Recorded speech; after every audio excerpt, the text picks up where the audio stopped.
We made the Big Ten Conference Championship and the playoffs. How far will we go in the postseason in year 2 of Maryland Dynasty?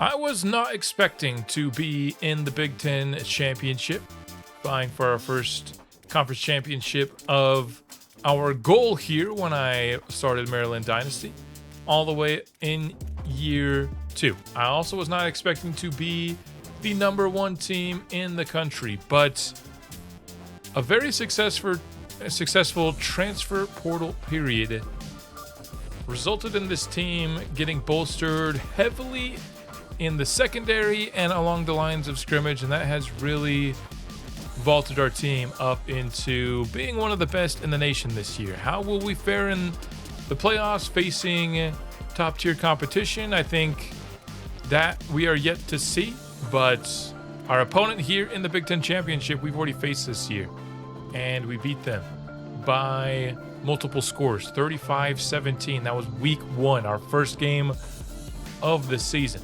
Now, Washington has found themselves in a bit of a groove as of late. They started 0-1, but now they're 9-3. They're a very good team. They're just outside the top 10, so this will not be an easy matchup, despite the fact that we already have a win against them on the season. This is a team that has a very fast, talented senior quarterback in Williams that will be tough to contain. But our defense has been, I think, what brought us to this point of an 11-1 season. They've been excellent, and we're hoping they can be excellent here as we try and go as far as we can here, not only in the conference championship, but once we get to the playoffs. Whether or not this episode will include also the transfer portal period and the offseason in general will kind of depend on how many games are involved in this episode. I think obviously we'll have a minimum of 2. If we have more than that 2, probably not going to also do the offseason today, just because that would make the video extremely long. I mean, I think last offseason video was just 1 game in the offseason, and it was decently long in and of itself. So we'll figure that out as we go. I'm hoping we get more than 2 games in this episode. That means we won a playoff game. But let's hop into the Big Ten Championship matchup against the Washington Huskies. Main players to look out for. Like I said, we've faced this team before, so we're somewhat familiar, but it's good to get a refresher as it was the first game of the year. Demond Williams Jr., 94 overall with his coaching bonuses here. Very fast quarterback, 5'11". As for his passing stats, also very good. He's not just a runner. He can throw it on you all day long. After that, you've got a couple of 90 overall players with their bonuses. In Owen Long, he was a player that wanted to come to our team in the transfer portal. We went another way. And Elenius Davis as a defensive tackle is a beast. They have a really talented tight end with some really solid speed. They've got an injured, really good offensive lineman. That's good to know. Carson Cox, I remember him. Quade Carr, very fast running back if they decide to get him involved. So really deep team as well. You have to go pretty far before you get to anybody rated below an 80. So they're an 84 overall team, but I mean, there's so many players rated above an 84 overall. I feel like that might be a little bit of a harsh rating considering we're ranked at an 89 and we literally have 1 player that is ranked above that on our entire team. There it is, the trophy we are playing for. 9-3 versus 11-1. I still can't believe we have 1 loss on the year, and it was Northwestern of all teams that we could have lost to. Same year we beat Oregon, USC, and this Washington team. Those were our 3 best wins of the year. Washington, I would say, is the 3rd best team we faced this season. And it's no gimme that we will pick up a victory in today's matchup. The give to Iverson Howard on 2nd and 6 will lose a yard. The blocking Did not account for Owen Long, and it looks like Iverson Howard was shaken up on his first carry of the championship game. That's not good. Quick 3rd and 7. Raiola back to pass. He's going to step up in the pockets. He's going to move the chains to the 41-yard line. 13 yards on the pickup. Play action. Raiola over the middle. Abdul-Rahim Gladding, catch and run yardage. Big gain. Just received word Iverson Howard will not be returning in this game. Quan Giordano holds on. 3rd first down of the drive. Run game really not working for us here on the first drive. Raiola steps up. He'll throw it downfield. Should have just taken off himself. Tough 3rd down and 10. Fleming motions out. Raiola will just go underneath to Giordano. That's going to lose 3 on the catch. I don't know what the goal of that throw was, but it'll make this field goal attempt slightly harder. Either way, it's up and in. Maryland strikes first. Out comes the Washington offense for the first time. And they'll go to the ground. Carson Cox. Minimal pickup. Washington needs 8. Trying to avoid a 3 and out, and they've got a man wide open to the 42-yard line. Receiver in motion. From the 42, it's picked off! Messiah Delhomme! Interception for the Maryland defense. Delhomme steps in front of it. I'm not sure what Williams saw there. He basically threw it right at the face mask of our safety. Not what you expect from a quarterback of that caliber, but we will take it. We've certainly picked up our interception pace over the second half of the year. Our run game so far, 3 carries, -1 yards to our running backs. But in the past game, we're getting some chunk plays, including that one to Abdul-Rahim Gladding. Great first quarter for him, already 54 yards. Just because the run game is struggling doesn't mean I'm going to stop going to it. Here we get our first good carry. It's down to the 2. 2nd and goal from the 2. Roll out and into the end zone. It's Cotton. Not the guy I was expecting Raiola to go to on that play, but it works out. And Maryland has a quick 10-0 lead thanks to the interception from Messiah Delhomme. 10 yards to go on this 2nd down. Carson Cox. Tracked down from behind by Ely. Washington in another tough 3rd down spot. Williams goes downfield to Cox. He beat Messiah Delhomme, the guy who had the interception last drive, into Maryland territory. It's a quick screen. Mbakwe couldn't make the tackle. Great bobbing and weaving from that back. Washington driving. Quick throw to Carson Cox. He breaks 1 tackle and gets to the 26. Right on the borderline of the red zone. It's 3rd and 4. Run defense holds up. No gain. Washington looking to get their first points on the board. But we'll hold them to 3. Great bend but don't break drive from the Terps. From the 22, it's 3rd and 5. Raiola finds Abdul-Rahim Gladding, his favorite target here of the championship so far. After a solid pickup on 3rd, we're back to the air, and Micah Mays, oh man! He nearly could have broke that one the distance had he been able to run out that defensive back. 2nd down, Dalton, best run of the day. Gets us to the 26, and it's Washington defensive back down with an injury. 2nd quarter begins with a 3rd and 5. From the 21, Giordano open downfield, touchdown. Beat the man in coverage. And with no safety help over the top, Giordano gets the easy score. Raiola throws it right on the money. He has been sharp to open up this game. Back-to-back incompletions have made it 3rd and 10. The throw is short of the line to gain by a lot. And this Maryland defense continues to be a massive strength. Washington unable to really do much through the air. After a minimal pickup on the ground, 2nd down and 9. Raiola throws it to Giordano. Another catch for the freshman. Abdul-Rahim Gladdy in motion. We'll give it to Searcy, and some patience pays off there to kind of get by that defender. 2 yards to go on third down. Searcy gets it and more to the 11-yard line.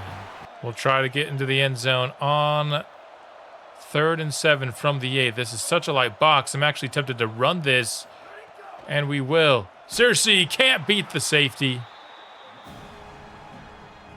Needed to, if he had beaten the safety, it would have been curtains, I think. But checking to the run ends up not working out on that play, and we'll settle for 3. 3rd and 3.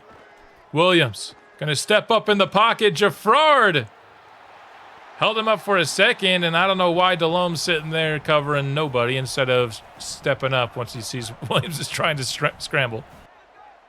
Back to the air. This is lofted over the middle. That is caught in traffic.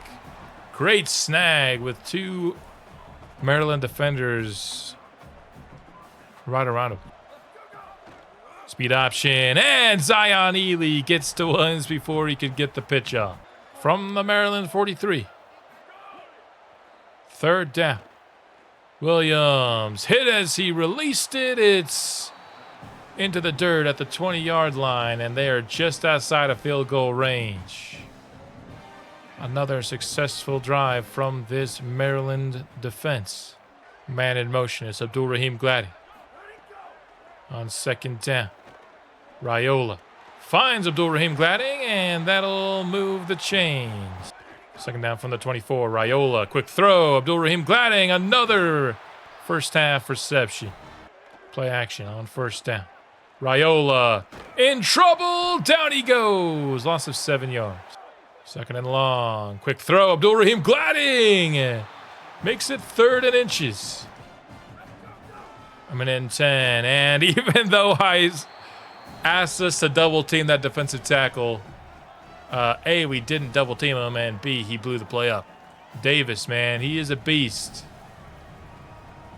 And with Washington using a timeout, they'll get a chance here with about a minute left. The pitch to Carson Cox. We weren't ready for it. Big gain on the ground. Washington will call their 2nd timeout. From the 37, it is picked off by Zion Ely on the screen. Oh my goodness. We had one of our screenplays picked off in season 1. This time, Zion Ely. What a play. I don't know how he ended up with an interception there. Just, oh my goodness. Running straight into the face of Williams, and he threw it right at his face mask. Dalton, the carry on the first play of the drive. That'll get us down to the 14-yard line. Down under 40 seconds left. From the 14-yard line, Raiola finds Fleming. Fleming down to the 1. Shotgun on 1st and goal from the 1. Quick throw. Dorian Fleming, touchdown.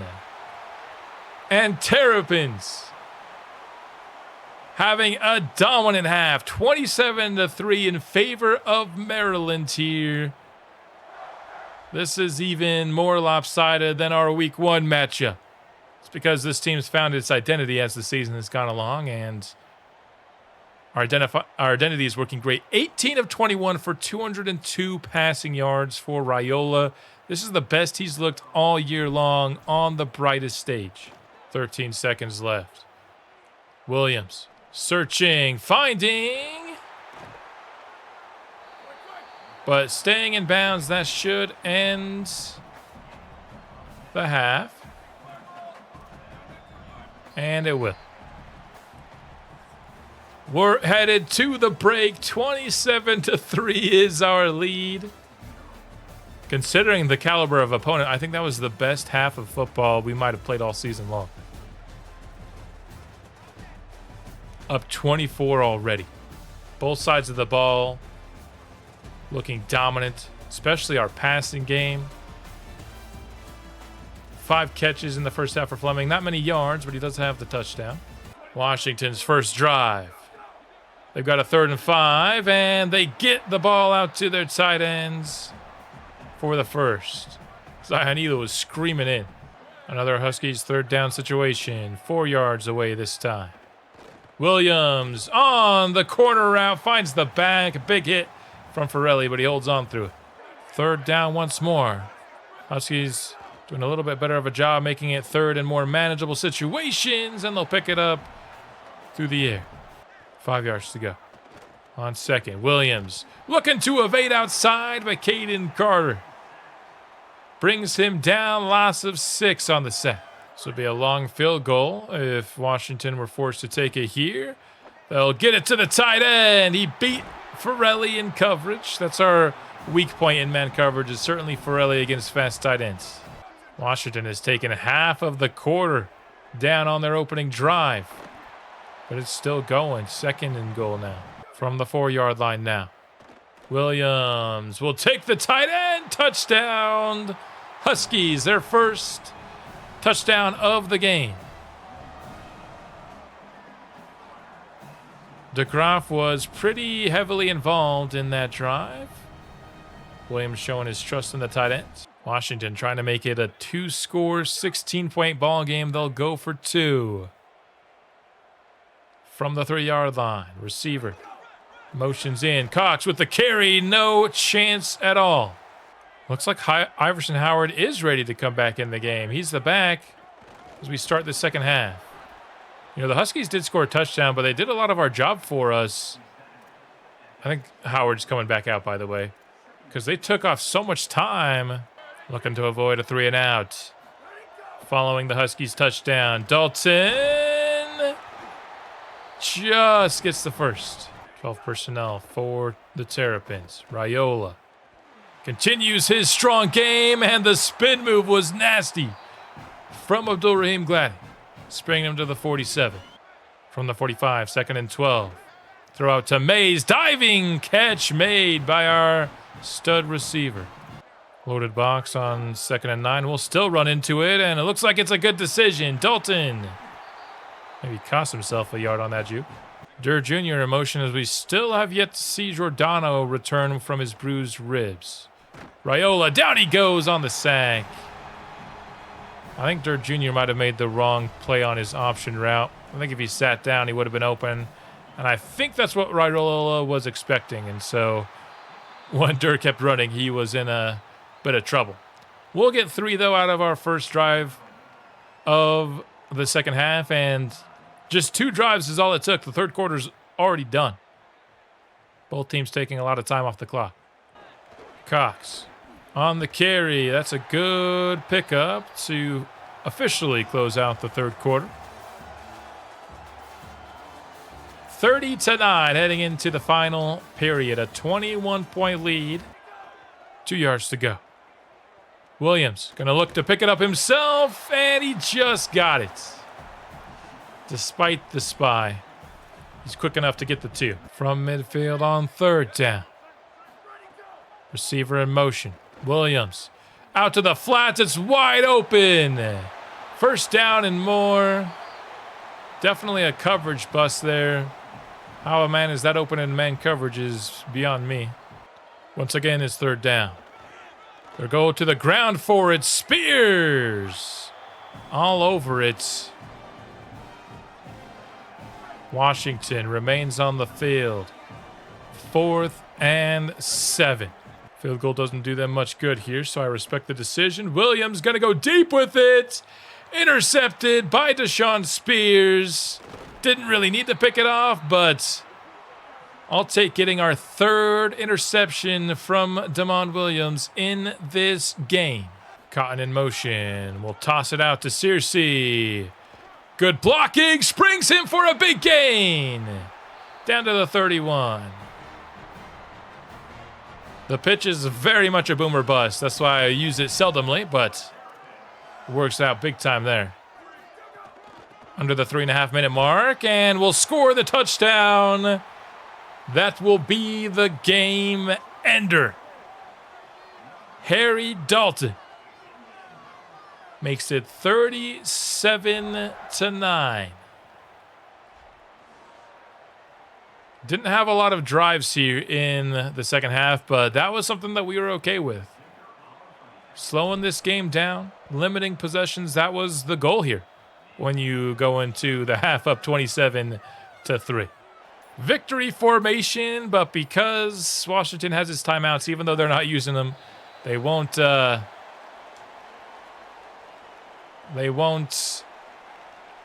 accelerate the clock, and then I accidentally brought out the punt unit, which they never accelerate the clock on. But ultimately, it will be a 37-9 victory once this time runs out. And it's the Maryland Terrapins winning the Big Ten Conference in Season 2. A team built around strong defensive play, and then just taking what the defense gives us on the offensive side. Sometimes it's the passing game that led us. Sometimes it was the run game. But it was always the defense. Such a consistently good unit all season long. And I credit them for this conference victory. I mean, a 94 overall senior quarterback. We picked him off 4 times today. 4 times. But let's stay on our guys here. 24 of 27 for 277 yards, 3 touchdowns, no picks after throwing an interception in each of his first 11 games. Back-to-back games without a pick. And unlike last week, where I purposely just ran the ball just to get a game with no interceptions from Raiola, this time he deserved it. He threw the ball 27 times all over the field, did not throw a pick. We had a pretty well-rounded game between Dalton and Searcy, 17 attempts and 12. Raiola just took a bunch of knees at the end of the game.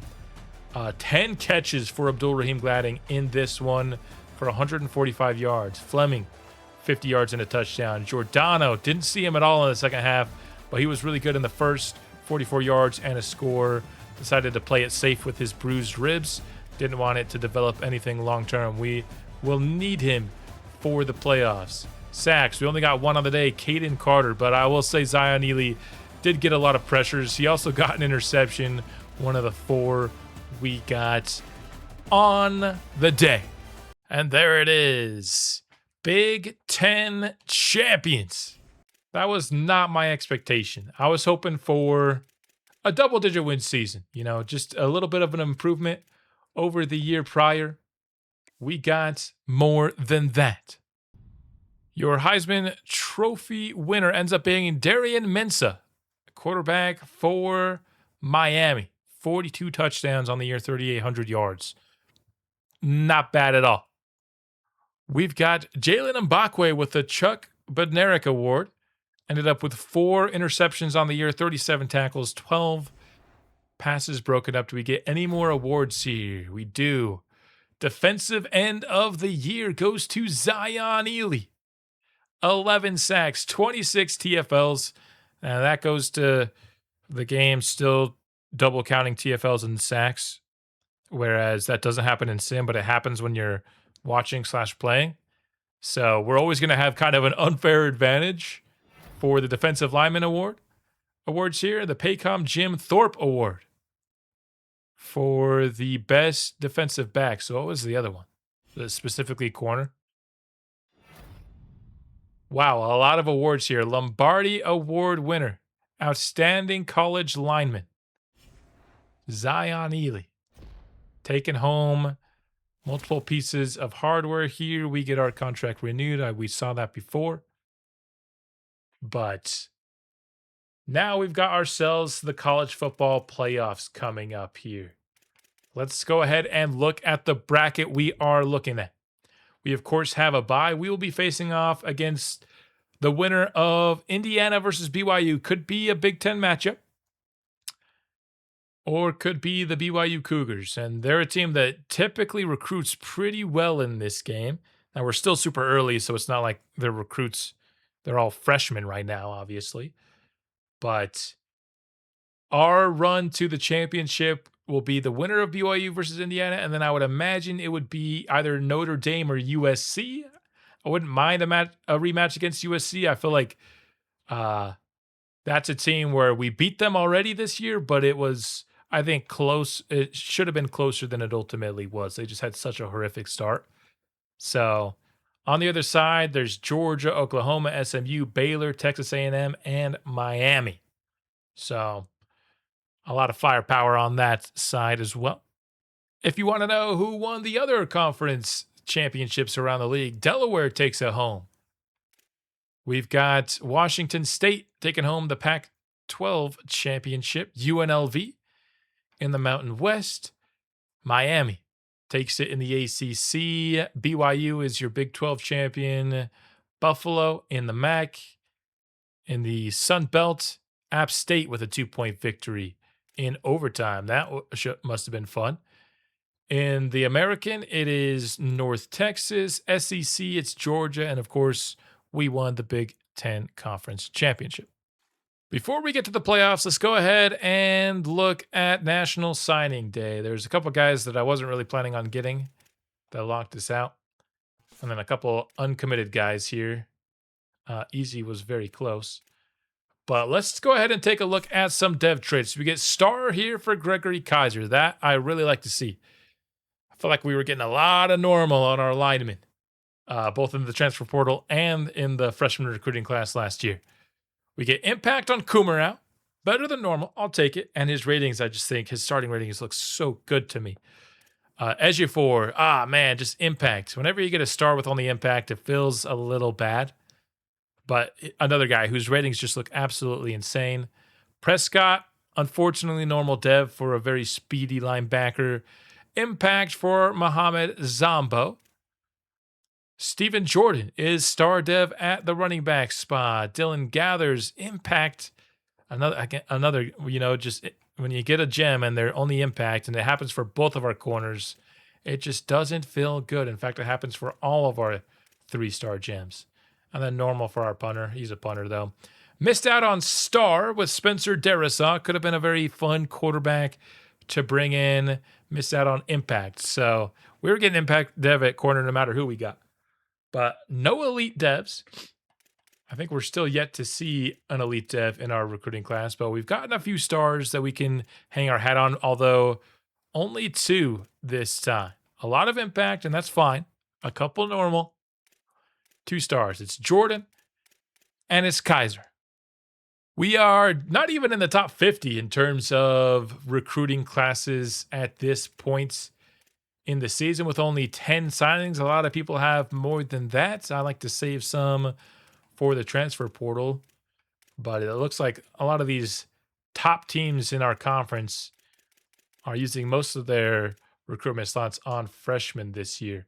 We were towards the bottom in NIL spend this year. Only 5 teams spent less NIL on their recruiting class, including USC. That is very interesting to me. They did not do well recruiting this year.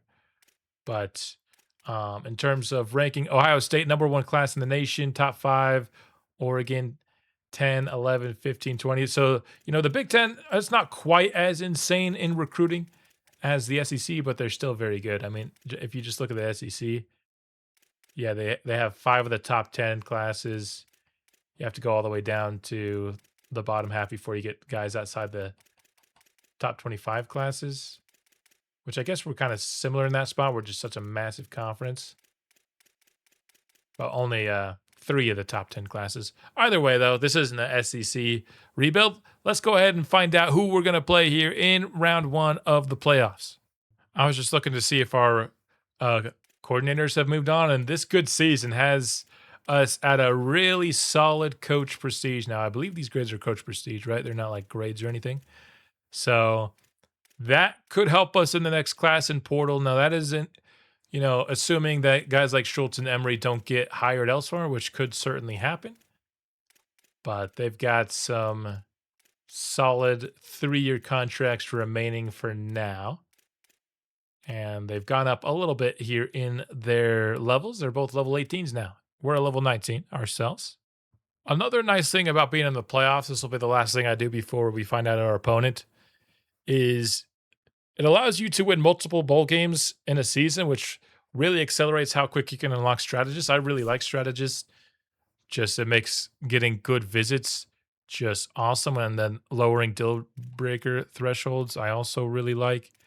So, and then increase being able to learn the dev trait of somebody while you're scouting. I just really like this tree altogether. So hopefully we can get multiple playoff wins. Now, if we get multiple playoff wins, all of a sudden we're in the conference championship because of our first round bye. Not the conference championship, the national championship, I should say, which if we win the national championship in year 2, that would be absolutely nuts.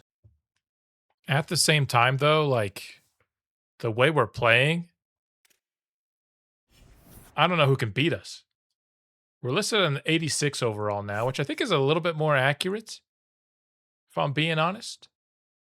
So they haven't technically given us the other 2 of our 80 expectations yet, although we have accomplished both of them. So we'll get another solid NIL boost for next year, and it's going to be BYU, a team from my home state that will be facing off in our first playoff matchup.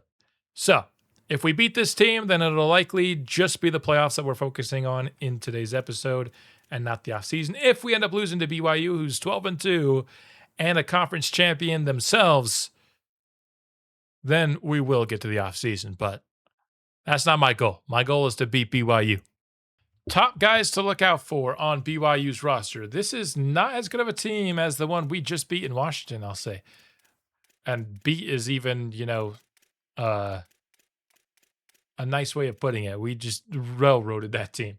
But they've got a really nice safety to look out for in Satuala.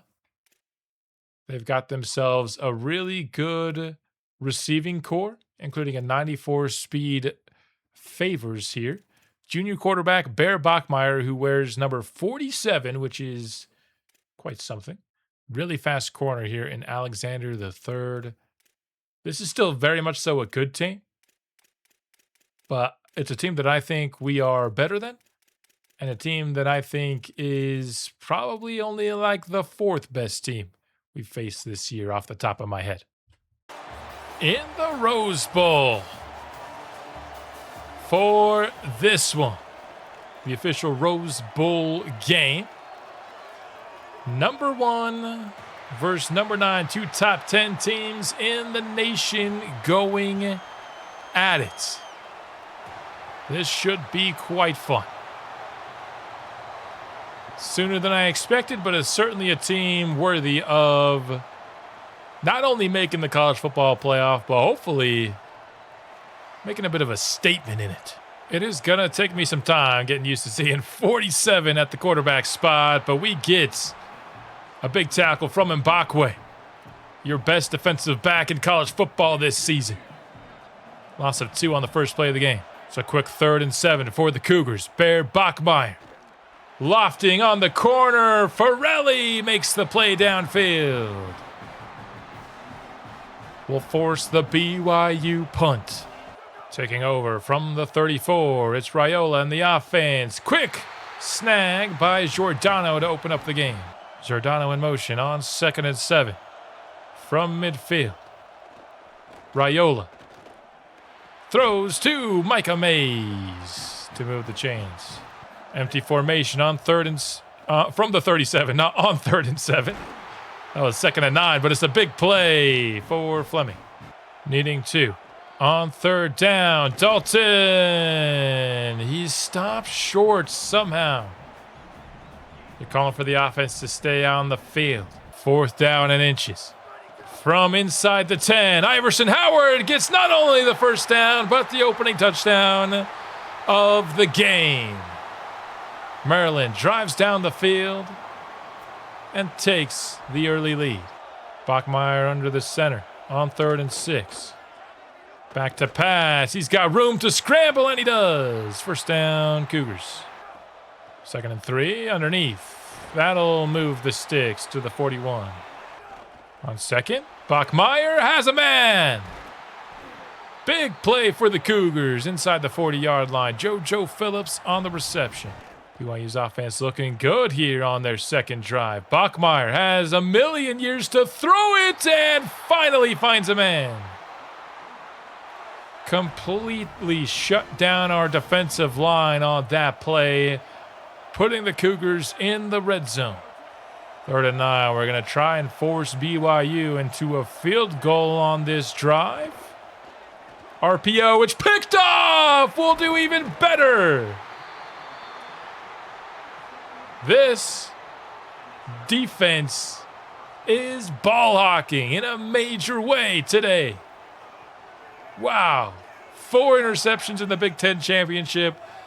Now a first here to keep the Cougars off the board. It's Roderick Pleasant. Mbakwe was winning the awards, but Pleasant was also an absolute beast defensive back for us this season. We're in a tough spot here. 3rd and 9, backed up to our own 11. Can we find a way to converge? Giordano can't hold on through the contact. Got hit right as he put hands on the ball. So it's a 3 and out. The defense not going to be put in a great spot field position-wise. Just a minute left in the first quarter now. Bachmeier, down he goes. It's Thomas, the one to bring him down. Loss of 4. The sack makes it a tough 3rd down for BYU. Bachmeier, though, what a throw! Into the hole in zone coverage.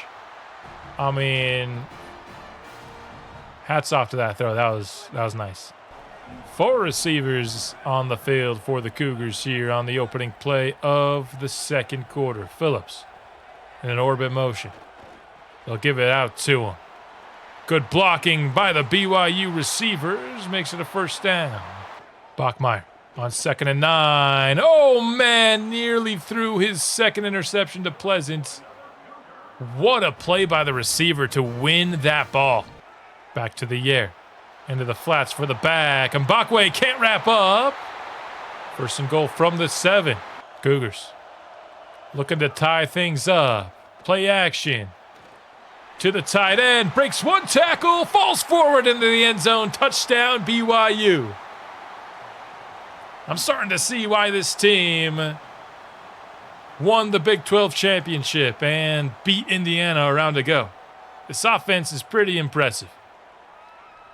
They've gone on 2 long drives against this defense now, which is not an easy task for any team this season. They like to throw a lot into the flats and underneath. We're going to have to adjust. Give to the back, Iverson Howard. Big gain on the ground for him. Best carry of the day so far. We'll go right back to him here. Another big hole. Iverson Howard back-to-back 1st downs.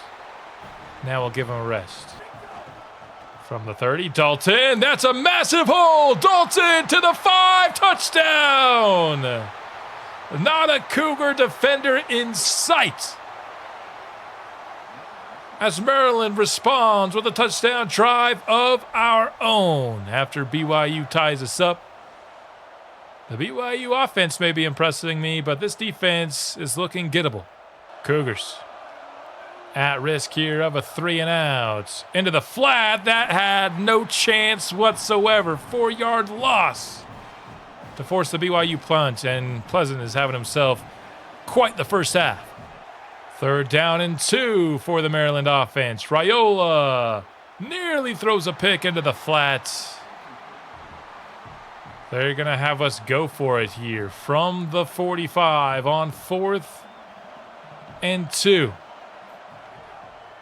Raiola back to pass. Finds Giordano. He holds on. He normally doesn't through contact, so that was risky, but it works out for us. Another 3rd down for the Terrapins. This time a tougher 8 yards to pick up. And it's Micah Mays who does just that. It is worth noting that our left guard is somebody that we got from BYU in the transfer portal. So a little bit of revenge there, I guess, as we get a 1st down. 3rd and 3 from the 20. We're sticking with the ground. Howard. Spin move down to the 7. We've got our right tackle, Gilchrist, down, injured. 1st and goal from the 7. Fleming motions to the outside. Raiola will take the drag route. Giordano breaks the tackle into the end zone. Touchdown, Maryland.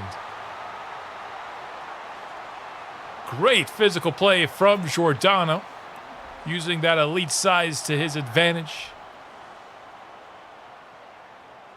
Just had the one man to beat, and he did it. Cougars need 7. Bachmeier running, gets by Jaffrard, and just gets to the sticks, but he lost the ball. We had 3 Maryland defenders. None of them could pick it up. That is quite unfortunate. Another 3rd and long for the Cougars. Tight end motioning out of the backfield. Bachmeier going forward. JoJo Phillips, what a catch. Clock winding down under a minute. Bachmeier has the tight end. What a throw. What a play. Timeout BYU is there within punching distance now. Looks like BYU might be content with settling for a field goal here. They're not trying to rush this at all. They'll go for the end zone. It is incomplete, dropped. 10 seconds to go. BYU does have a timeout, so no real danger of not being able to trot out the field goal unit if they don't pick up the touchdown here, but it's the second time Bear Bachmeier is picked off in the red zone. This defense does it again. What a unit. This might be my favorite defense I've ever had in a football series. This year 2 Maryland defense is so good. I love it. We're just going to go ahead and take a knee. Maybe could have given Cersei a carry or something like that, or someone to boost the rushing numbers here, but there's no need to risk anything here. We're in the playoffs. We got to be smart. So, 21-7. Heading into the break, I mean, 2 massive turnovers are really the difference in this game. BYU's been able to drive it on this defense. But the defense's number 1 priority is to keep points off the board, and they have been able to do that. And the best news is we get the ball to start the second half. Harry Dalton starts the second half in the backfield for Maryland. He'll get a carry for about 11 or 12 yards. From the gun on 3rd and 5, Raiola will throw for it, and he'll find Fleming. That was a tight window there before it was in danger of being picked off by the linebacker, but Raiola made the throw in that window. Play action. Mays, one-handed snag. What a grab from Micah Mays. My goodness. Big play for the Terrapins offense. From the 11, Dalton on the outside. Dalton, will he beat the safety to the end zone? No, he's down at the 1. It's been a tough yard to get on this BYU defense, but Dalton eventually does it. Another touchdown here for Harry Dalton III. Makes it a 3-score Maryland lead, man. When we are able to play our brand of football of defense and running the ball, I just feel like we're so hard to stop. And I'm not sure BYU is going to be the one to do it here. Bachmeier and the Cougars offense have to be really sickened by what the score so far. It could really be 20-28, but that's a good way to start the drive. Play action on 2nd down. Bachmeier evading to his left. He's getting chased by Lester Lake, and eventually Lake gets to him. The true freshman edge rusher. Sometimes gets overshadowed because of how good our defensive line is, but he has had such a good freshman year. We will eventually look at some point in this episode for All-Americans and stuff. I think Lester Lake could easily be a freshman All-American this year. And that is a great job reading that play on 3rd down. Defense gets off the field again. 2nd and 10. Raiola takes underneath route. Dorian Fleming with some run after the catch. Gets to the 38. BYU's had some sound coverage here. Which brings up 3rd and 10. Raiola forced to evade.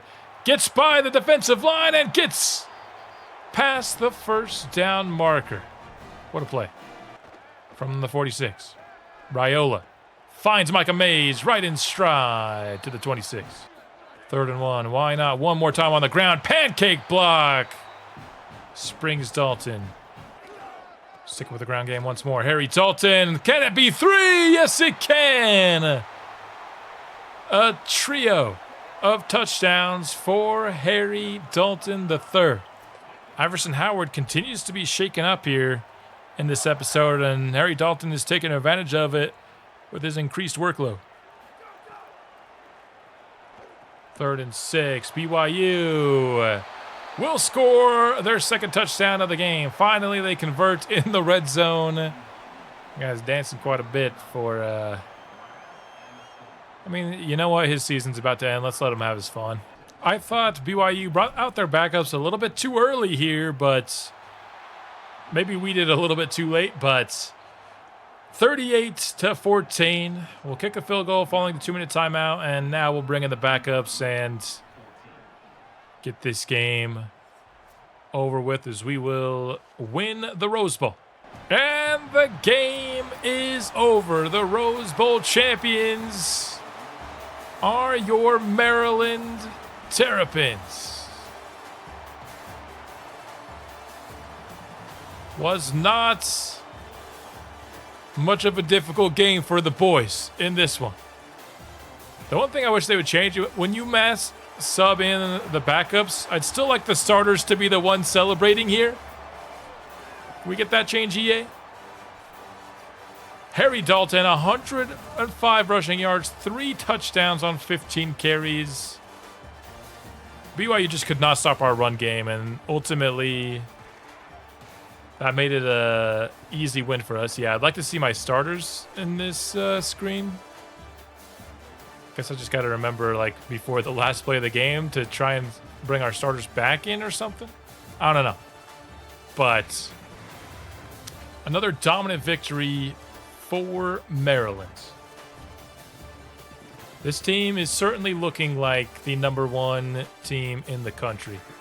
It wasn't a very prolific game for Raiola. He completed less than 60% of his passes. Didn't even get to 200 passing yards. Only 1 touchdown. No picks, though. 3 straight games without a pick for Raiola. Let's go. And it's really just because we had 2 backs. Howard and Dalton both get 100 yards on 15 carries. So, yeah, that's pretty hard to throw a bunch when you're running that well. You just got to keep doing it. And so, obviously not going to be a prolific game. No catches for Abdul Rahim Gladding in this game. Coming off a game in which he had 10. That's just kind of crazy. 2 sacks, 1 for Thomas, 1 for Lake in this game. 2 picks, 1 for Pleasant, and 1 for Luke Farrelly. Both in the red zone. Clutch. There you have it, officially being recognized as the Rose Bowl winner. We can add it to our trophy case, and we will find out who we will be facing off against, USC or Notre Dame. I think either of those would be really fun matchups. Big Ten Offensive Player of the Week is Dalton. Yeah, that makes sense. It's going to be the Fighting Irish in the Orange Bowl. Let's get it. Notre Dame is perhaps the most talented team we will face all year long. Look at these defenders here. They have 6 players at a 90 overall or higher. So, getting to the national championship, which just saying those words out of my mouth feels insane. The fact that it's a possibility, but it is. Getting there will not be easy, though. We got to beat a Fighting Irish team that has a ton of speed. I mean, look at this back here.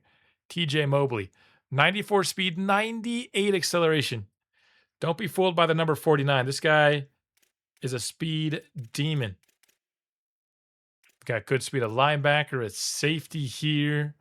They've got tons of speed. Traore is an edge with some speed here.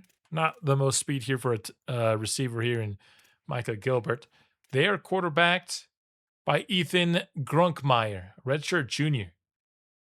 So, not CJ Carr or anywhere near the caliber, but it hasn't stopped them from being great.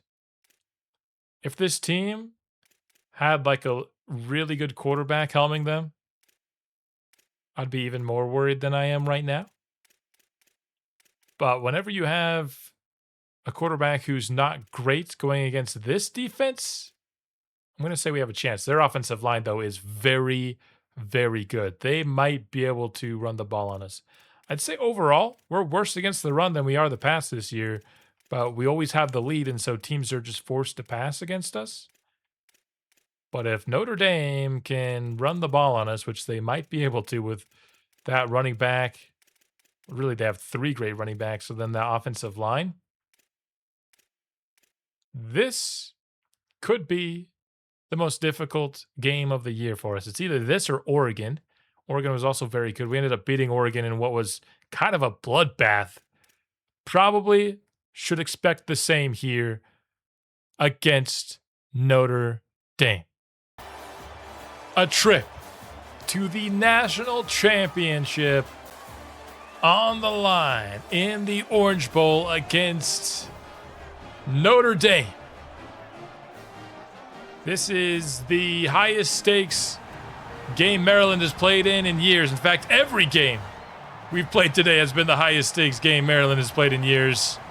Each one surpassing the previous one. I mean, maybe you could argue the conference championship against Washington was more at stake than the BYU one, but man, these have been some high-pressure games, and the team has come through so far, but it's our hardest challenge yet. Offense fully healthy here for this game, and we'd like to go to Quan Giordano on the first play of a lot of these games. He wasn't the primary read there, but he was the decision. 3rd down and 2. I'm running a play I haven't run all season long. It's read option, and it gets the defense fooled. Raiola falls forward to the 38. Now we're in a tough spot. 3rd and 9 from the 38. Fleming in motion. Raiola goes for the tight window throw to Giordano. He can't hold on. That's a 55-yard field goal attempt that we're going to attempt here. And the kick is good by O'Hare.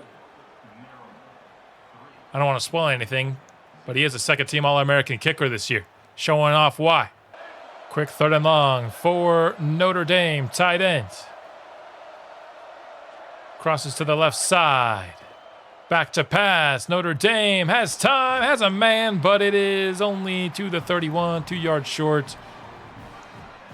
Drunkmeyer only has 10 passing touchdowns on the year. This is pretty clearly a run-heavy team, but they were going through the air there and didn't work out for them. Starting at the 20. Raiola throws. Dorian Fleming. That was dangerous. If the linebacker had put his hands up, he might have picked it. Don't love this situation. 3rd and 11. Raiola evading. Can't get by the defender, though. It's Brewu with the drive-ending sack. We'll punt it. 4th and 15 from the 48. If it was... dude, our punter is so trash. How do you only get it to the 32 on a punt? We need a new punter next year. We already signed a freshman punter. I'll be looking in the transfer portal, too. This punter's not coming back. Receiver in motion. Speed option. Fumble! Picked up by Mbakwe. Zion Ely forced it. Big play by the defense. Quick 3rd down and 10. Neither the pass nor the run working so far. We'll go downfield. Harry Dalton has enough. 4 receivers on the field for this 2nd down play. Mays again can't hold on. I just upgraded this dude's catching. Giordano got shaken up on special teams, so it's Durr Jr. in his stead right now. Raiola lofting, intercepted. His interceptionless streak is over, but Notre Dame will start at the 1. I don't know what Raiola was hoping to get with that pass right there. Again, some of his interceptions are just like, dude, what? But he's played so well in this episode overall, but those are points taken off the board. You can't do that, man. 3rd and 8. The run defense has been stout. at the goal line so far. This time, the Fighting Irish will go to the air and they'll get a big gain to the 20. 18 yards on the pickup. Really wanted to force the punch inside their own 5. Won't get it done. Speed option. Zion Ely this time. Notre Dame was able to get the pitch off, but still only a gain of 3. 3rd and 10. Rolling out to his left. Grunkmeyer steps into a throw, and it is caught. Wow.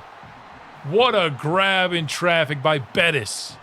Notre Dame driving. They'll try and get their ground game going. This is their best carry by a mile for Mobley. Under 20 seconds left in the first quarter. Grunkmeyer, down he goes. It's Zion Ely on the sack. Loss of 9. Second big play for the best defensive lineman in college football this season, Zion Ely.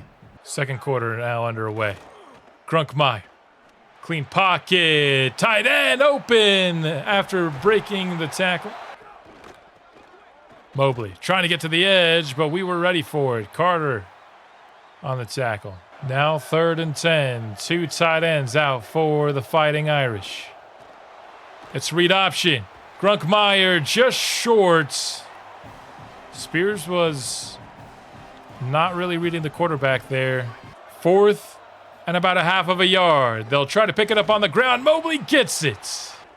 2nd and 2. Mobley is just short of the end zone, down to the 1. 1st and goal. From the 1-yard line, Mobley walks into the end zone. Touchdown, Notre Dame. They take the lead. When's the last time this team trailed in a ball game? About 2 seconds ago is the answer now. 3rd down and 2. Howard has the first, has more than that, to the 40.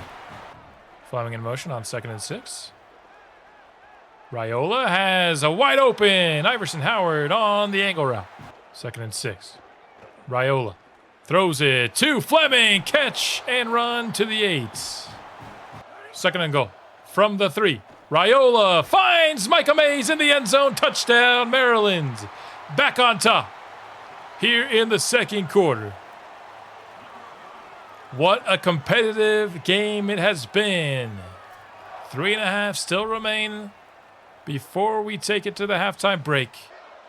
Receiver in motion for Notre Dame. Grunkmeyer gets it out to him. 1st down. Grunkmeyer, I don't know what that play design was, but it was horrible. Zion Ely gets his 2nd sack here of the Orange Bowl.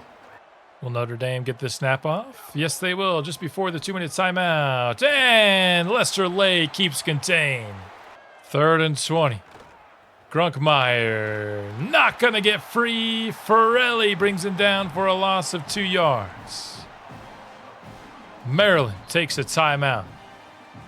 We'll try and get one more scoring drive put together. Under a minute left here. 3rd and 6. Taking the shot downfield for Fleming. It's incomplete. We had the first down to Abdul-Rahim Gladding, but Raiola decided to try and get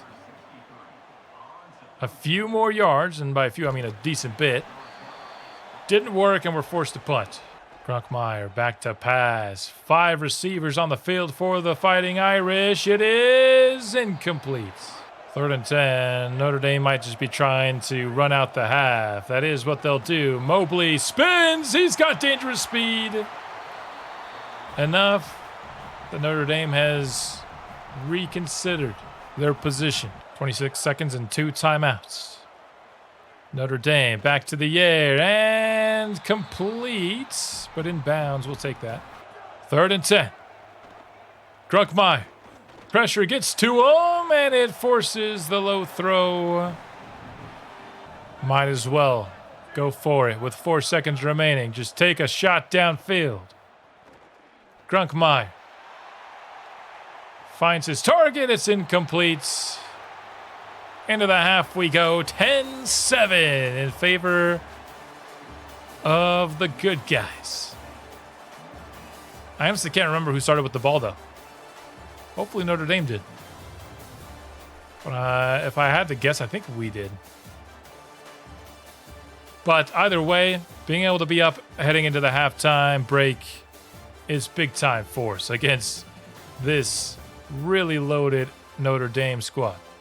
It is indeed the Fighting Irish to get the second half underway. Play action into the flats. And that'll get near the first down marker. Mobley has been the back this entire game. I don't think they've subbed him out once. Gets a gain of 8 here. It's third down. Whoa, it's third down and 3. I just hiccuped. And short of the sticks. No yards on that route. Roderick Pleasant. Great play to force the Notre Dame punt. Back-to-back incompletions put us in a tough third down spot. We'll go short. And we'll go 3 and out to start the second half. Not what we wanted to do. But I'm not going for it at our own 20. TJ Mobley, that's a big hole. I don't know how he got through some of our defenders. It seems like they just missed him. From the 41, it's 3rd and 6. They will give to Mobley, and they'll get the first down. Great blocks. Receiver in motion. To the air. Quick throw out into the flat. Oh, my goodness. What a move from Mobley. That is absolutely insane. 1st and 10 from the 20. On the bubble, Mbakwe was there but couldn't make the tackles. Still, though, Pleasant keeps it a loss of 2. We're past the halfway point of the third quarter now. It's a jet touch pass. Zion Ely shuts it down. 3rd and 12. Grunkmeyer. Pressure comes from Jaffrard. Been kind of a quiet episode for Ian Jaffrard, but we'll force Notre Dame to 3. Probably should have done the safe option. Do not want this to end up being a roughing, but it won't be anyway. Field goal is up and good. We're tied 10 apiece. From the 23, play action. Raiola downfield for Fleming. Hauls it in. Big play. Dorian Fleming in motion. We've passed the 3-minute mark. Raiola lost for Giordano. He lays out and grabs it. 4 receivers on the field for 3rd and 7. Mays incomplete. 4th and 7 from the 42. I'm going for it. This is definitely a risky choice. But from the 42-yard line, we're going to go for it. Fleming is wide open. Fleming down to the 12. The risky play pays off for Maryland. It's 3rd and 8 at the 10. Raiola to the end zone. It is. No, it's at the 1. But holding on to it is Giordano. We'll wait to take this 2nd and goal snap until we reach the 4th quarter. 10-all. This has been the bloodbath that I was expecting it to be. Not a lot of yardage in this game. Not a lot of points in this game. It's going to come down to who out-executes the other here in this final 12 minutes. 3rd and goal. Raiola into the flat. It's short. You can't miss the opportunity to go for the go-ahead field goal here. Tough angle, but it's in there easily. Maryland will take a 3-point lead. Man. Tough not getting a touchdown out of that. Well, we already risked it with 1 4th down play. Didn't want to do it again. 2nd and 10. The give to Mobley. Mobley breaking some tackles and then gets his face mask pulled by Ely. So that'll be a 1st down Notre Dame. Fighting Irish now in Maryland territory. Grunkmeyer hit as he throws. That would have been a sick pick. 3rd and 4. Mobley gets the first. Jaffrard couldn't quite beat the block. Mobley in motion. They'll quickly throw it out to him. This is dangerous. Delhomme does just enough to slow him down, though, for the help to come. Notre Dame already in field goal range, trying to take the lead now. Grunkmeyer picked off by Mbakwe. Jalen Mbakwe does it again. And Maryland will have the ball and the lead for a chance to go to the national championship game. Wow. We're going to need the running game to help close this one out. Howard, back-to-back good runs. That's how we want to start it. We've got 3rd and 6. We're not quite in field goal range, which is unfortunate. Raiola to Giordano. He hauls it in. Doesn't matter. Run game not really working out, so we'll be on 3rd and 8. Raiola throws. Fleming. Oh, man, that was almost picked off the hands of Dorian Fleming. Going from 3 to 6 feels bad. It does, but our defense has been so good. And now we still win with a field goal. Of course, that makes it so Notre Dame won't attempt a field goal. And if they go for a touchdown, they win. I understand why the analytics don't love it, but it's not like there's only time for one drive left in this game either, you know? Notre Dame, a terrible kickoff return, has them starting inside the 10-yard line. The give to Mobley. He gets by Caden Carter, but not by the next line of defense. Oh, man, my hands are sweaty here late in this game. And Mbakwe, though, what an absolute animal this guy is. I'm going to miss him so much. Mobley in motion. Under 4 minutes left in the game. They'll go to the ground on 3rd and 5. That won't go anywhere, and they're going to punt it to us. We're a couple of first downs away from punching a ticket to the national championship game. Tough decision here on 3rd and 8 after the run game fails us once more. Do you force Notre Dame to use another timeout, or do you try and move the chains? We'll try and move the chains, but it's incomplete.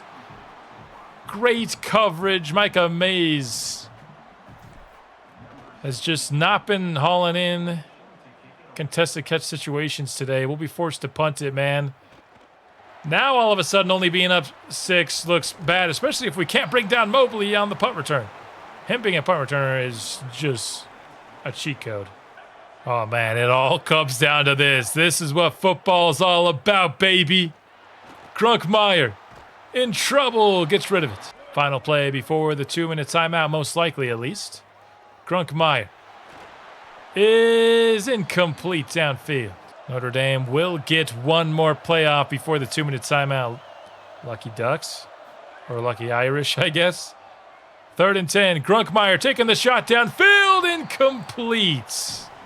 So it'll be 4th and short, or no, 4th and 10. I don't know why I thought it was 4th and 1. What do you do here? I think we just got to run man coverage. It's been our specialty this season. Fighting Irish. Need 10. Lester Lake gets to the quarterback. And Maryland takes over. The Fighting Irish still have 2 timeouts. But taking over at the 34, we're kind of in field goal range already. I mean, Notre Dame is daring us to pass here. I'm not taking the cheese. Oh, my goodness. Oh, my goodness. Iverson Howard, touchdown. Wow. Probably going to ask us to go for 2 here to make it a 2-touchdown game. They had all those defenders in the box, and Iverson Howard goes untouched. It almost feels like they wanted us to score there. Maybe they did, honestly. I don't know. Going for it on the 2-point conversion. Raiola to the corner of the end zone. It is good. Giordano got a foot down. Honestly, I do think Notre Dame let us score there, because either way, we were in field goal range. It was going to be a 2-possession game, and now they just have more time, and they still have 1 timeout. But now it's a 2-touchdown game, so if they score 2 touchdowns, it's a tie. It's not a win, but I still think that was their call. We'll see if Notre Dame can do anything heroic here in the final seconds. And on the bubble. That's the first down, Fighting Irish. Down to 1:10. We'll take these underneath routes over the middle. We just can't give up the big play. Honestly, no matter what, it's going to take an onside kick at this point anyway. But in case the impossible happens with the onside kick, you got to have it come with as few seconds remaining as possible. 2nd and 10. Grunkmeyer, quick throw up the seam, gets him to the 2. On 2nd and goal, Grunkmeyer throws an interception, and this game is officially over. Deshaun Spears, why not cap this game off with an interception? Maryland is going to the national championship game. Maryland is going to the national championship game. I can't believe I'm saying this, man. And guess what? It's the defense with, once again, a dominant performance. This is the best defense I've ever had on my channel's history. It's my favorite defense I've ever had in my channel's history. I don't know. We haven't played a ton of football recently. There might be just that I'm forgetting something, but man, we have not had one bad defensive game all year, it feels like. Not one. Doesn't matter who the opponent is. Now, Notre Dame ran the ball on us better than any team has all year. That's for sure. But they still put up 10 points. Why? Because we get turnovers. You're either not able to move the ball at all against us, or if you do, we'll just get the turnovers to nullify it. It's just so impressive how consistently good this defense is. Iverson Howard, we struggled to run the ball a lot for most of this game, but Iverson Howard's late game touchdown ends up making his overall numbers look pretty solid. Gets just 1 yard short of a 100-yard performance. And there it is, the Orange Bowl trophy. A glass of oranges, baby. Let's go. And our season is not done yet. This is unfortunately going to delay when I can get this Maryland episode out. I only have so much. I have a pretty busy weekend. So because of this, you guys probably won't be seeing this till Sunday, which obviously doesn't matter for y'all because y'all are watching this, so you know when you got it. But if you were wondering why it was, it'll be 2 days off in between videos for me. That'll be why. I didn't think we were going all the way to the national championship, so I didn't have enough time to record all the way to the national championship in time to get this out earlier. So, wow, man. Wow. Zion Ely, Lake Ely with 2 sacks today. 2 incredibly clutch interceptions. Offense did enough. Who are we going to be playing against? I know it's Oklahoma and Texas A&M. The 2 teams that we are have the potential to go up against. That's a single season receptions record for Abdul Rahim Gladding. We are the Orange Bowl winner. We're going to the national championship. This will be, I think, the earliest I've ever won the championship in any series I've ever done. I didn't think Maryland was going to be able to be a team that I could rebuild this quickly. I knew Zion Ely was going to be good. I didn't know he was going to be winning Defensive Lineman of the Year as a sophomore. Who is it against? Well, first, let's get through the awards. There's probably going to be a lot of them because there's not a lot of teams playing at this point of this season. It is Texas A&M. That, I think, is the more difficult of the options. Texas A&M is a recruiting powerhouse. They went 12-2, 6-2 in the SEC this year. They were the 3 seed in the playoff. As for how good this team is, they have a better quarterback in redshirt junior Drew Mestemaker, who has just a plethora of abilities. He will be tough to stop. Overall, though, I'd say there's slightly lower of a roster quality than Notre Dame, and I say very slightly. They still have a lot of speed on the field, including another very fast running back in KJ Edwards, but he is injured. Wow. And it's just for this week. He would have been back if he had the opportunity to play 1 week later. That is really unfortunate for Texas A&M. No, I can only feel so bad for guys because... Oh, no, he's their backup anyway. It's Ruben Owens. They're fine. They're fine. This is a very good team. Again, overall-wise, I mean, now our overall is updated to an 86, which I feel like is a little bit more accurate. So they are a higher overall than us. They've got a great quarterback. Their receiving core, pretty fast, very talented. They have 4 guys at an 87 or higher. Tight ends. I'm so used to playing these speedy tight ends that it's a little refreshing. They got a 77 speed, 81 overall. Offensive line, really good once again, although their right tackle position is gettable, and that just so happens to be where Zion Ely lines up. Defensively, they seem a little bit more gettable than Notre Dame. They'll be an easier defense for us to stop. And then, of course, I have every confidence that our defense can really go up against any team in the country and play well. I feel like if you want to beat this team, it's going to have to be through defense. You're going to have to hold our offense down enough to make it close late. And that's mostly what Notre Dame did until the very, very end. That game... You know, it wasn't until the final 5 or so minutes that game became ours for the taking, really. But I don't know if Texas A&M can use the same formula. However, once again, we're going up against a great quarterback. Last time we played a quarterback as good as Drew Mestemaker, we picked him off 4 times, though. So he was more of a runner, and Mestemaker is more of just an absolute elite thrower of the ball. And he's got great targets. So it will be a close game, I imagine. It's just that this style of team hasn't really beaten us this year. Though, to be fair, only Northwestern's beaten us. And I don't know if they established the blueprint because nobody's done it since. Before we get into the game, I just wanted to update y'all. Neither of our coordinators got poached in this cycle of coaching hires. So we will have Emery and Schultz back. Obviously, wasn't going to fire them either of them after this year.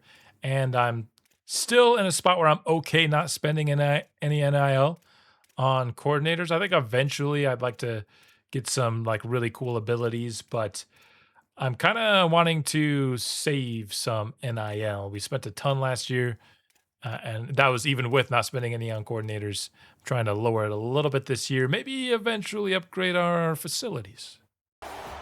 Will we take home the national championship in Season 2 of Maryland Dynasty?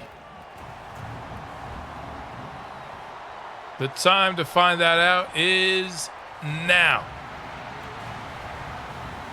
We've got so many players that are playing their final game in a Terrapins uniform.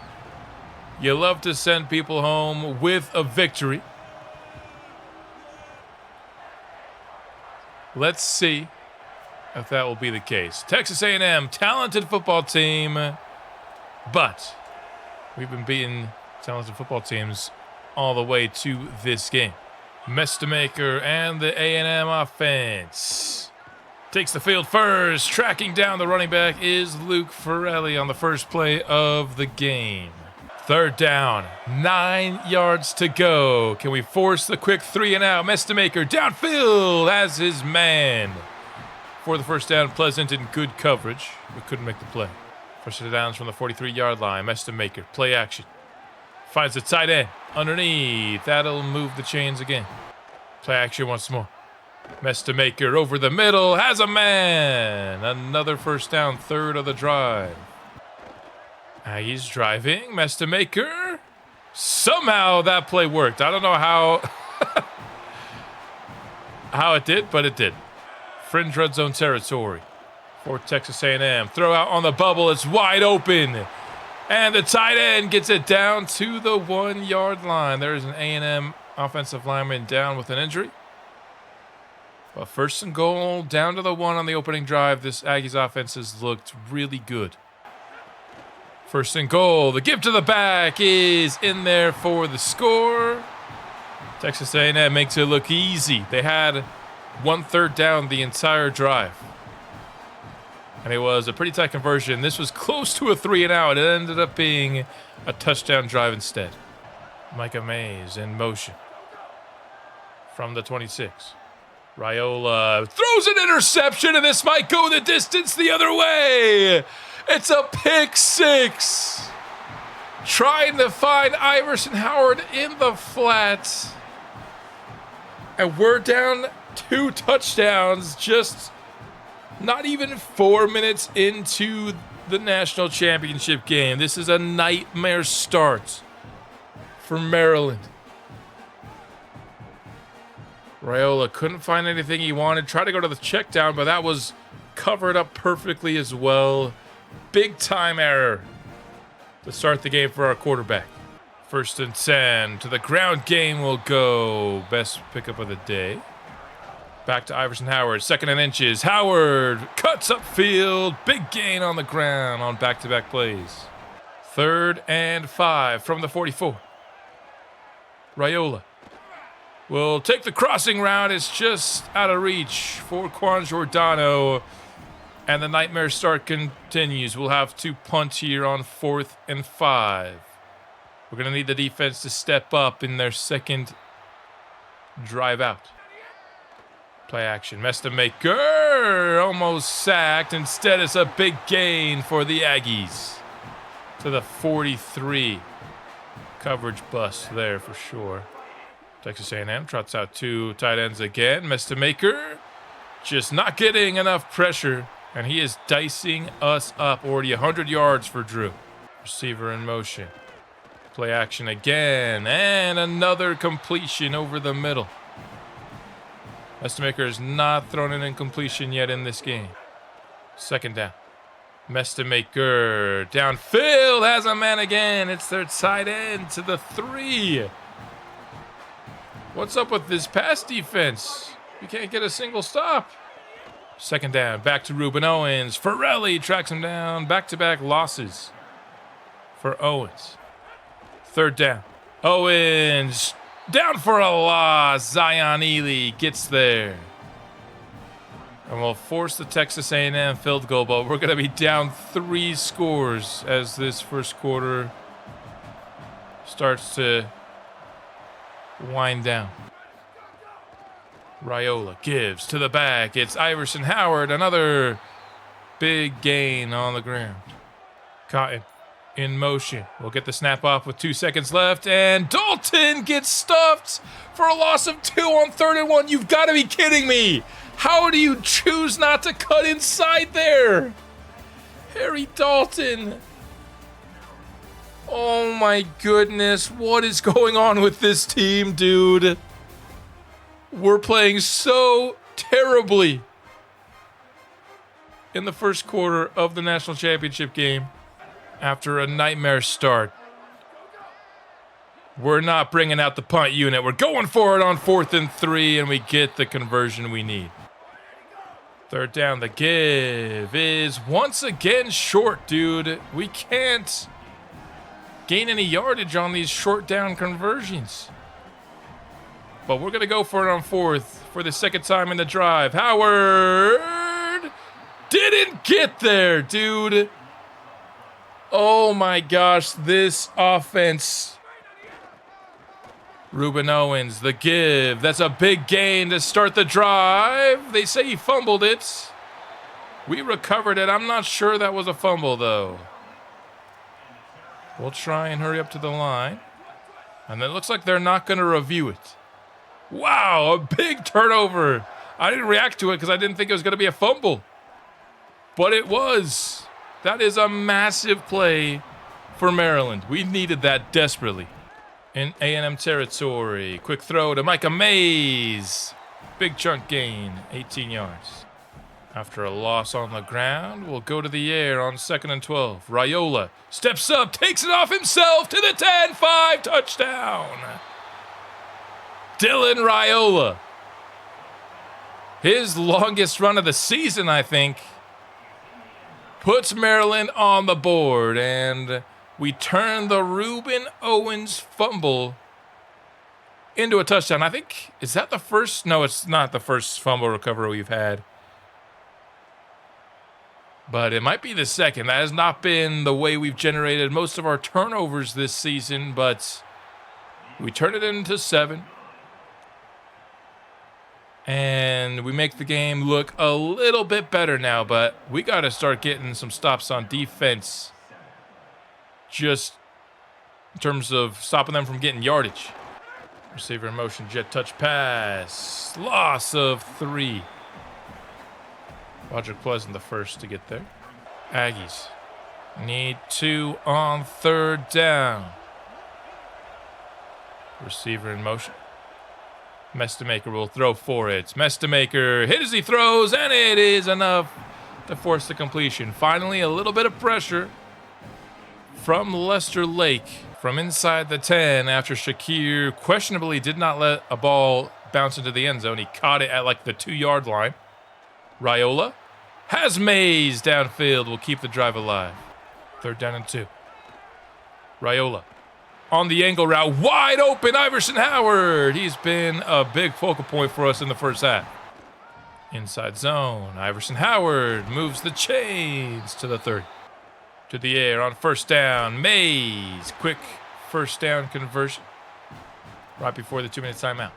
Inside the red zone, trying to bring this back within just a few points. Harry Dalton, 9.5. Aggies taking timeouts. They want one more possession in the half. Can't blame them. Harry Dalton, touchdown. We've brought it within 3. It was a nightmare start, but now we've settled in a little bit. The defense forced their first punt. The offense turns it into a touchdown from all the way down, starting at, I think, the 4-yard line, a 96-yard touchdown drive. Let's keep this just a 3-point ball game heading into the break, shall we? Mestamaker taking the shot. He's hit hard by Pleasant to force the incompletion. A&M 4 yards away from the first. They're going to take a deep shot, and it is broken up by Carey.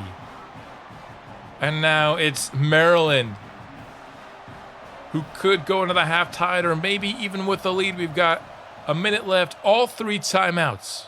We'll take over with 1 minute and 2. Fleming hauls it in for a 1st down. 1st and 10. Back to Dorian Fleming. Dorian Fleming, catch and run. He's out of bounds at the Aggie 40. From the 40. Raiola. Back to Fleming. 3 straight catches for Dorian Fleming. We'll take our first timeout.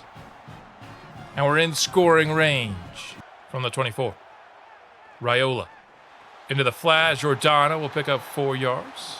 Get out of bounds. Inside the red zone now. Throw to Fleming. He hauled it in. 1st down. Clock is running. Inside 25 seconds. Raiola. Into the flat. Dalton stays in bounds. We'll call timeout. 18 seconds left. Raiola throws in traffic, and that was dangerous. 3rd down and 3 with 13 seconds left. Raiola will just go for the check down. A&M was prepared, so we'll settle for the game-tying field goal heading into the halftime break. After that start, to be tied heading into halftime was almost best-case scenario. We did have a chance to take the lead, but the red zone defense from A&M was very stout. 17 all. Heading into the second half, we do get the ball first, coming out of the break. And whoever wins the second half wins the game. Nice job by the boys fighting back after, the opening touchdown drive into a pick 6, into another punt, into a field goal drive. That was not the best start, but since then, the defense has tightened up a bit. That fumble right there was so massive. After the failed 4th down, Raiola, his biggest run of the season. This is the kind of back and forth, action-packed first half you want to see in the national championship. Each team has their own 17-0 run. Let's get the second half underway. Maryland out first in the second half, and down goes Raiola. Tried to take a shot to start the half. Didn't work out.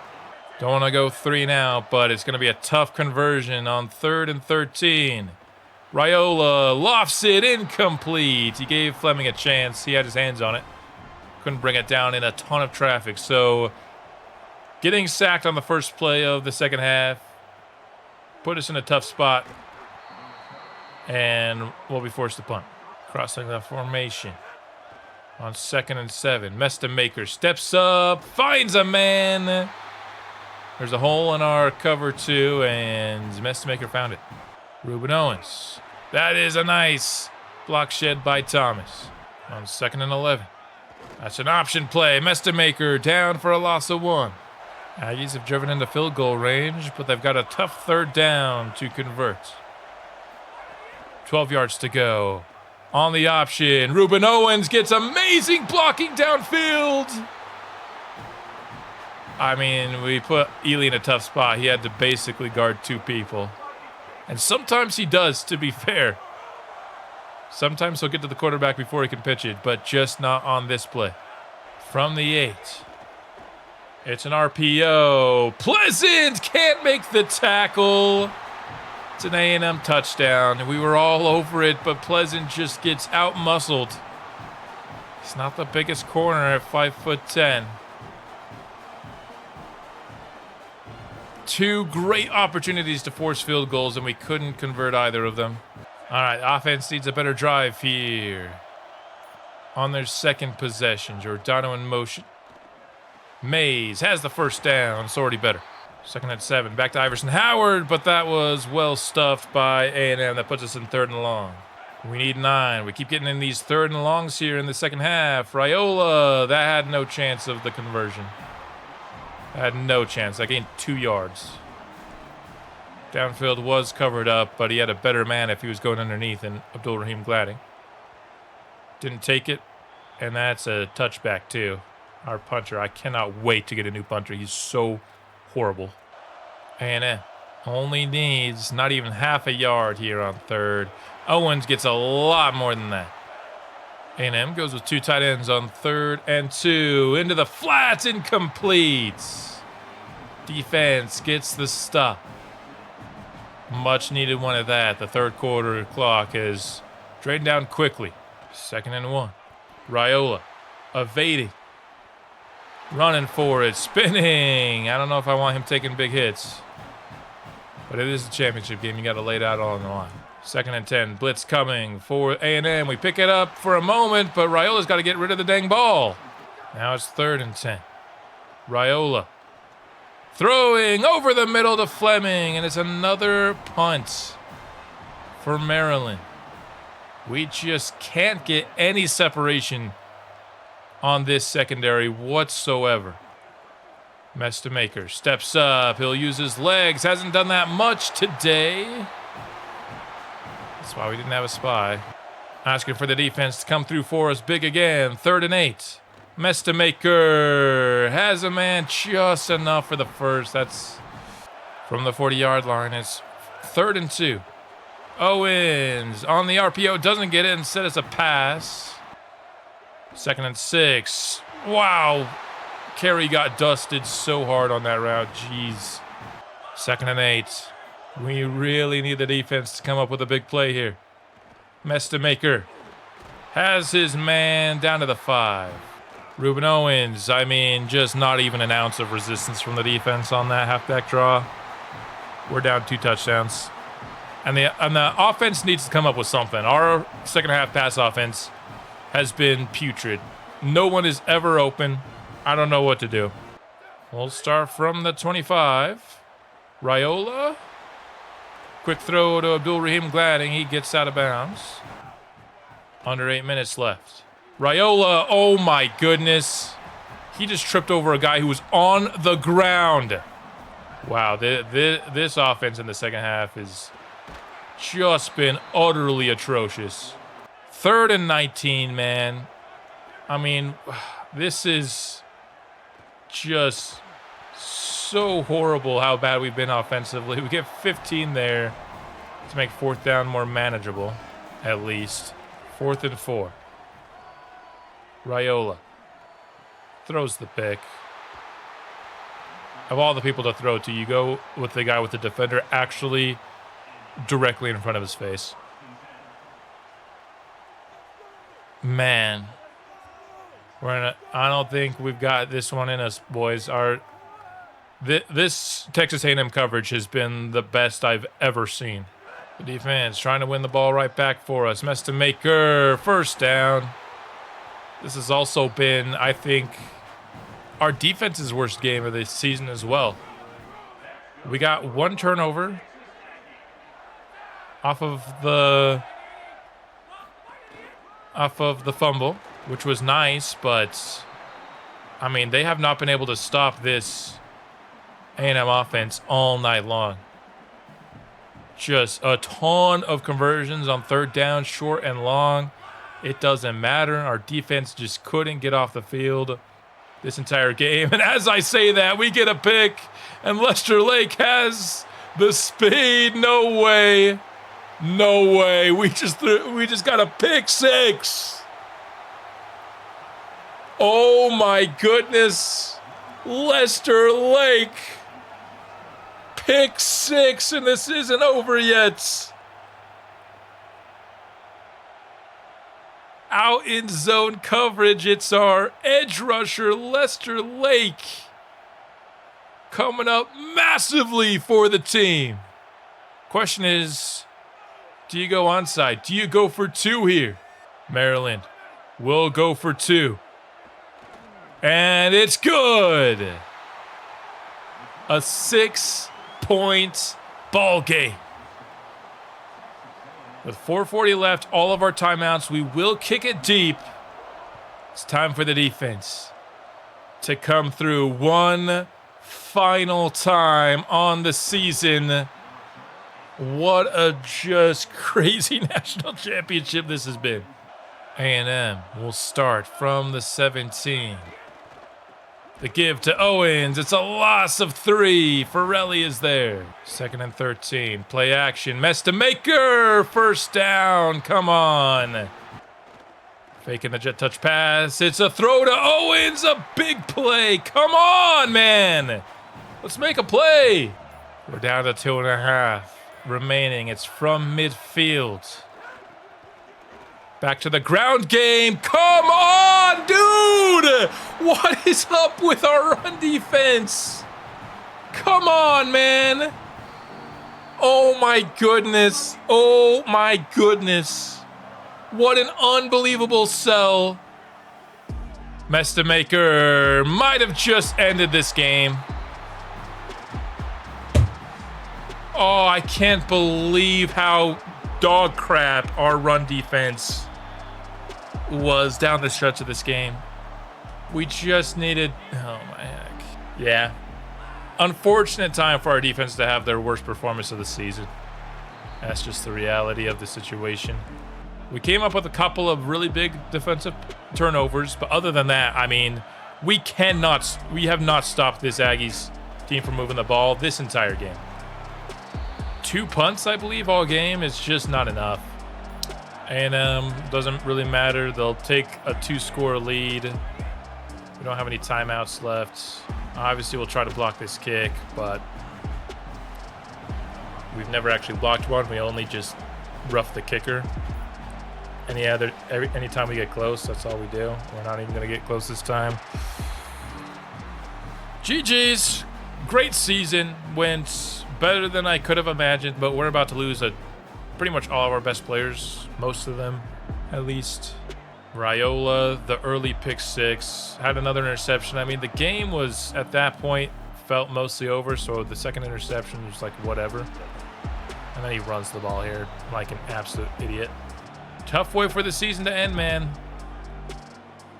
The defense, which carried us all throughout this season, ended up really not doing their job today. I know if you look at just the amount of points they gave up, what was it, 27? That's not like the worst. But A&M just had they got the early lead, and then they just had long drives all game long. It really limited our possessions. Could not get a third down stop. We couldn't really convert third down ourselves. Third down is another big time sticking point of this game. We'll take a look at the stats here. I want to look at third down. 7 of 12 versus 2 for 10. That's a massive point in A&M's favor. Every single third down where we passed, the coverage was perfect. Every single third down that we ran, we couldn't get a single yard of push from our offensive line. Not even really any push at all. Running game wasn't bad. We're put in a situation a couple times in the game where running wasn't a very good option for us. Micah Mays, Dorian Fleming, each go out their final games with some solid production. Dorheim Gladding as well was solid for us all year long. We did not sack Mestemaker, just no pressure whatsoever all throughout the game. The A&M offensive line shut us down hard. Lester Lake with the pick 6. That's tough, man. That's tough. I just wanted that one more chance for our offense. It wasn't a guarantee, but that 2nd and 10 run from their backup running back that went for 16 or whatever, that was a backbreaker. So, since this episode has been delayed by a day, I decided let's just do the mega episode. We're going to do the off season as well. If I could have gotten this episode out a day earlier, probably would have done 2 separate episodes, but that's not what we're doing here. Let's go ahead and look at our final season stats here for the Maryland Terrapins. Raiola, what an interesting season from Dylan Raiola. 3,800 yards, 25 touchdowns, but he threw 17 interceptions this year. Just a 1.5 touchdown interception ratio. The guy just throws too many picks. That being said, apart from the national championship game, I thought he was money for most of this episode in a lot of high leverage situations. And I saw enough from him that I want to bring him back and get one more year out of development from Dylan Raiola. I really think, as a senior, I think for the most part, we might be a younger team next year. So having a senior quarterback to kind of counterbalance that and try and lift up some younger teammates. Now, I might go after some juniors and seniors in the portal again, but I do kind of want to build up a team of players that can be here for multiple seasons. This was honestly a kind of a team of mercenaries, and that happens a lot, I guess, in the college football world these days, but yeah, I don't know if I want to do that every single year. Iverson Howard, 1,568 yards. He averaged 5.5 yards per carry. Our offensive line was really good most of the season. 14 touchdowns, 11 rushes of 20 or more yards. Dalton, in our number 2 role all season long, ends up with 886 yards and 13 touchdowns. We ran the ball really, really well. And I would like to keep a good offensive line so that we can continue to do that. We got 4 touchdowns on the ground for Raiola. Did he have any fumbles? 1. So he ends up with 18 total turnovers, 29 total touchdowns. And DeJaun Williams, he was the man who was supposed to be our back this year. He got injured 2 carries into the season. Now, he's not going to love our pro potential. Do we bring him back after what we just saw from Iverson Howard? I don't know if you spend the NIL on DeJaun Williams next year. As much as I think a Williams-Howard backfield could be fun, I almost feel like Howard, I maybe want an upgrade over Harry Dalton, just someone with a little bit more speed to complement Howard. But I'm not sure if we're bringing DeJaun Williams back. That really sucks for him to get injured so early, and then for Howard to just have that good of a season. No 1,000-yard receivers for us this year, but 3 guys over 900 yards. We had 4 top targets, and they got the ball pretty evenly here. In the 4th spot was Giordano. I don't think he'll be that low in the pecking order next year. Dorheim Gladding. We saw that he broke the receptions record for Maryland. That kind of happens with the college football playoff. There's just more games, so you're going to see some records broken. It's kind of like when the NFL increases their games, and you start breaking some records. 900 yards for Fleming and 80 receptions at the tight end spot. Absolute animal of a tight end. I am going to miss him dearly, and we don't have a replacement plan yet. The portal is going to be big for me in terms of trying to find a tight end. Hoping for Giordano. We're just going to upgrade the crap out of his catching, and hopefully he can be a beast for us next year. Mays is gone. Our top 3 receiving threats, all seniors. We're going to lose all of them. We might not lose our quarterback. We might not lose our running backs, but our receivers, all of our top ones are gone, except for Giordano, who I am very happy to have back. Our offensive line. If we go by snaps here. Paki Finau, he's a redshirt junior, but he might declare for the NFL draft. I haven't spent his points in hopes that he might not, because I'd love to have him back. Trent Wilson, I don't think he'll go to the NFL, so we have a pretty good deal breaker on him. We should be able to get him back, I think, but Hershey, senior, gone. Gilchrist, not gone, and Chrisman, senior, gone. So we're going to lose 1 to 2 linemen. I'm hoping just 1. If we can only have to replace a left tackle this season and nothing else, I'd be pretty happy about that.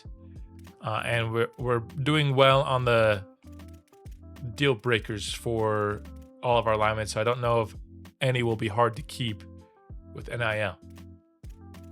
Luke Farrelly, probably going to be back with us next year. We're meeting his deal breaker. And I liked what I saw from him. 24 TFLs from the linebacker spot. And that's not being boosted by sacks. He had 1 sack. Dude was behind the line of scrimmage a lot. Also had 2 picks. Mbakwe. I will miss Mbakwe more than almost any senior that we're losing this year. I mean, I loved this guy. 5 picks on the year. 119 tackles. I mean, a guy that we paid 5 NIL. 5. And he was the perfect slot corner. Messiah Delone with 114 tackles and 11 for loss this year. A couple of picks. Deshaun Spears, senior. 7 interceptions and 113 tackles. Roderick Pleasant, 4 picks. A senior. So arguably our 3 best defensive backs, all seniors. And that was one of the strengths of our team up until the national championship game, maybe. All season long. We will be able to keep Caden Carter.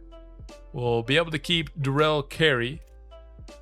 Zion Ely, he's going to be expensive, but I'm paying up because he is absolutely insane.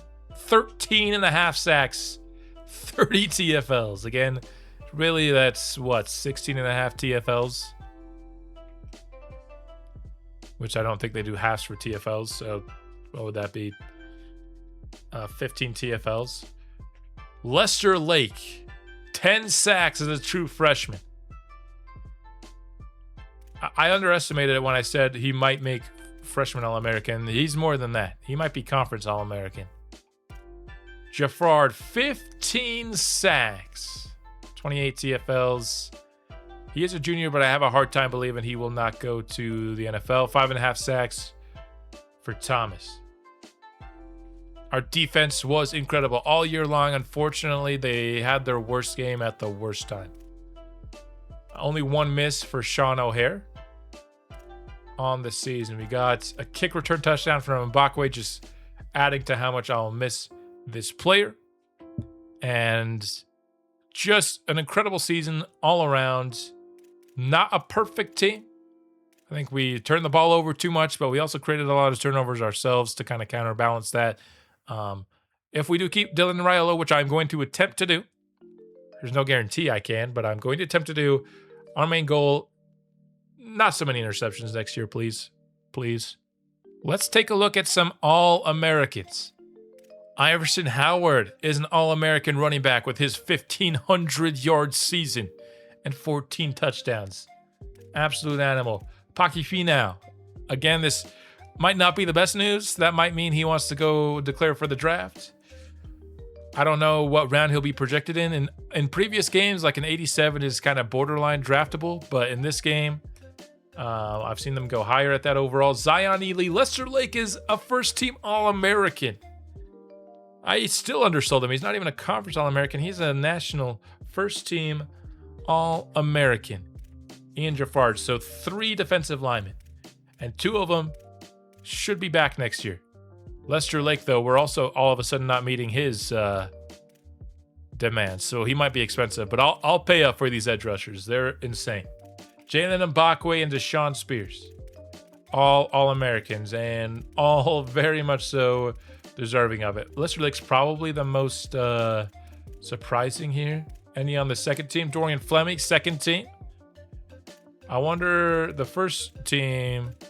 I know. Oh, he ended up with 1,000 yards. Yeah. Deserved it, dude. Deserved it for sure. Any other second teams? We do get our kicker. I do know that. Sean O'Hare. He is the only other one in the second team. No Quan Giordano in National Freshman All-American, but obviously Lester Lake, if he's going to be an All-American first team, he's also going to be a freshman All-American. Let's go to the Big Ten. Howard again. Finau again. It's all the same names except Messiah Delhomme enters the conversation here as well.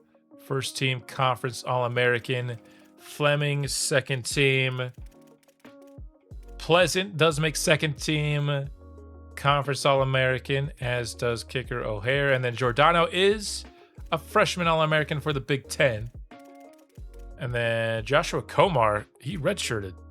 Oh, did they play him on special teams? I told the game to redshirt him. If he loses, if he lost his red shirt because of special teams, I'm gonna be pissed. And he also, I guess, makes freshman All-American because there weren't that many corners who played as a freshman in the Big Ten Conference this year. That's gonna make me mad, quite mad. But there you have it. A team littered with All-Americans, a team littered with just really dominant performances on both sides of the ball. And we're saying goodbye to a lot of these players. But who exactly are we saying goodbye to of the non-seniors? That's what we're going to find out now. Oh, it looks like we're getting some upgrades here. Miscellaneous down. Our total budget is now $6,600. That is massive. That is massive. Our budget update took a big turn. I mean, you go to the national championship, you're going to get a budget increase, but up to $6,600. We're not at the top of the Big Ten yet by any means, but that's like what, double what we started with? In order to get Dejon Williams into the green, we'd have to go above 300 NIL. I'm not doing that. So we are going to be losing. Whoops. I don't know what Raiola is at, but we'll go with 120. We're going to be losing Williams this year. We're just going to zero out that NIL. And we're going to go with Iverson Howard as our back. He has no chance to transfer. In fact, we could even lower his NIL by 5. That's kind of dirty. Oh, it won't let me go back up to 15. No, I don't want to lower his NIL. Oh, my bad. My bad, Iverson. I was just trying to prove a point. I didn't mean to lower the money you're making after that season. Not my fault. Not my fault. It kind of is my fault. But we might be able to go down a little bit on Quan Giordano and not have him try and transfer. We can go... Wow. We can go... I mean, I want it to be... Let's just go to 200 on Quan Giordano. That gives us quite a few points back. I'm also going to go down on Newcomb. I'm not paying him. He's a normal dev offensive lineman. I'll go to 100 on him. Man, you can really lower a lot of these freshmen that we brought in. We pay them a lot of money. It's kind of like their first year's their signing bonus to get them here, and then we can kind of go down. So like Komar and Benshaw and Katula, we were able to take a ton off. We have 2,800 unspent right now.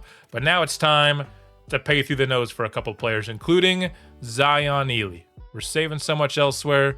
We got so much of an increase. I'm keeping this guy around, dude. I don't care. 470 NIL. It's absolutely madness to pay a man this much, but I'm doing it because Zion Ely is absolutely insane.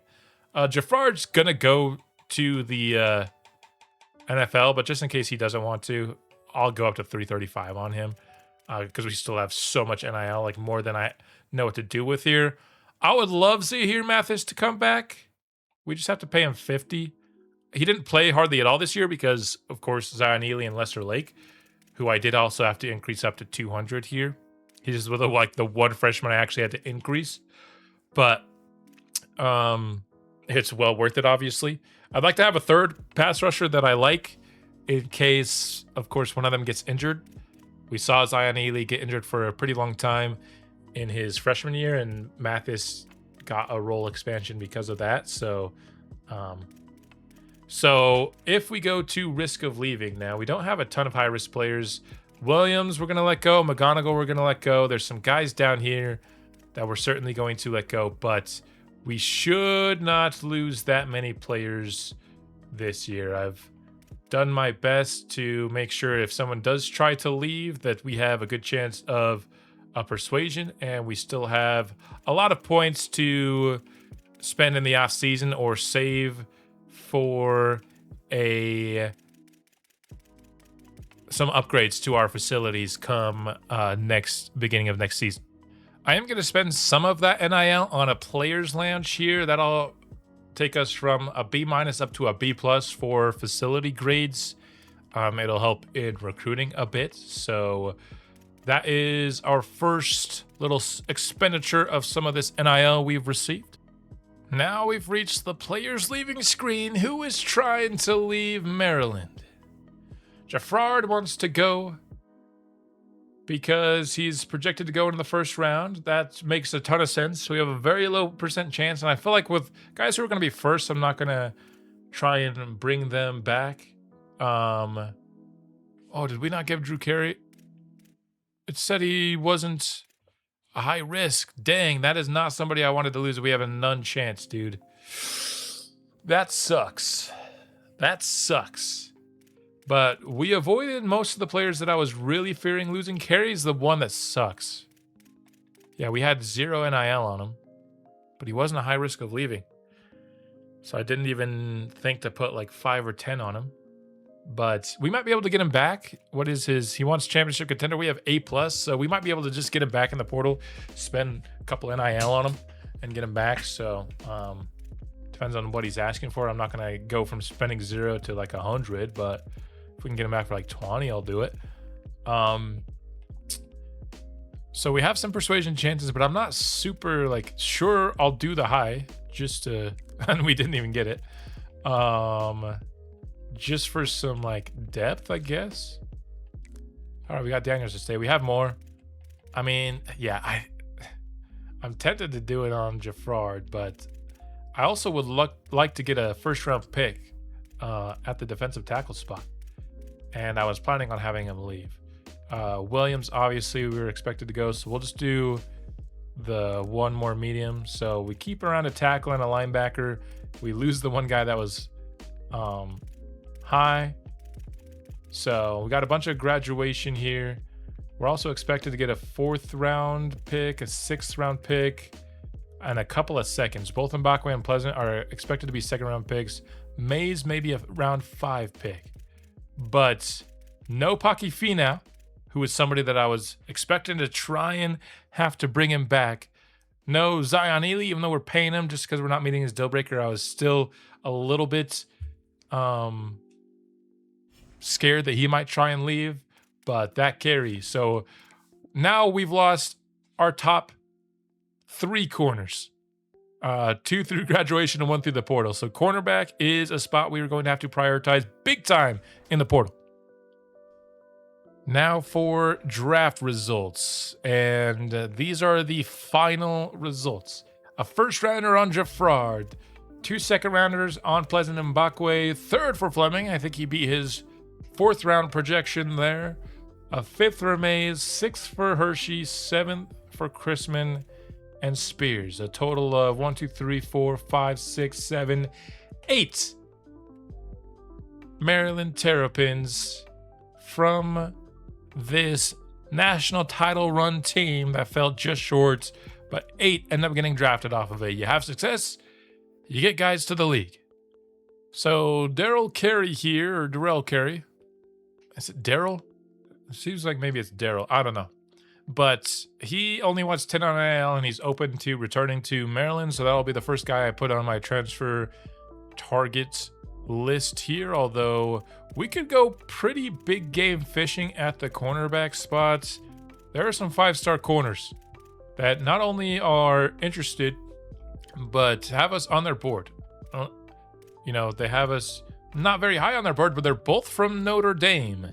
So we beat them, and now they want to jump ship and join our squad. I might be more interested in getting maybe one young corner, maybe a Kari Adams, and then a Brent Gordon, who has us in his top 5 right now. That also seems pretty intriguing to me.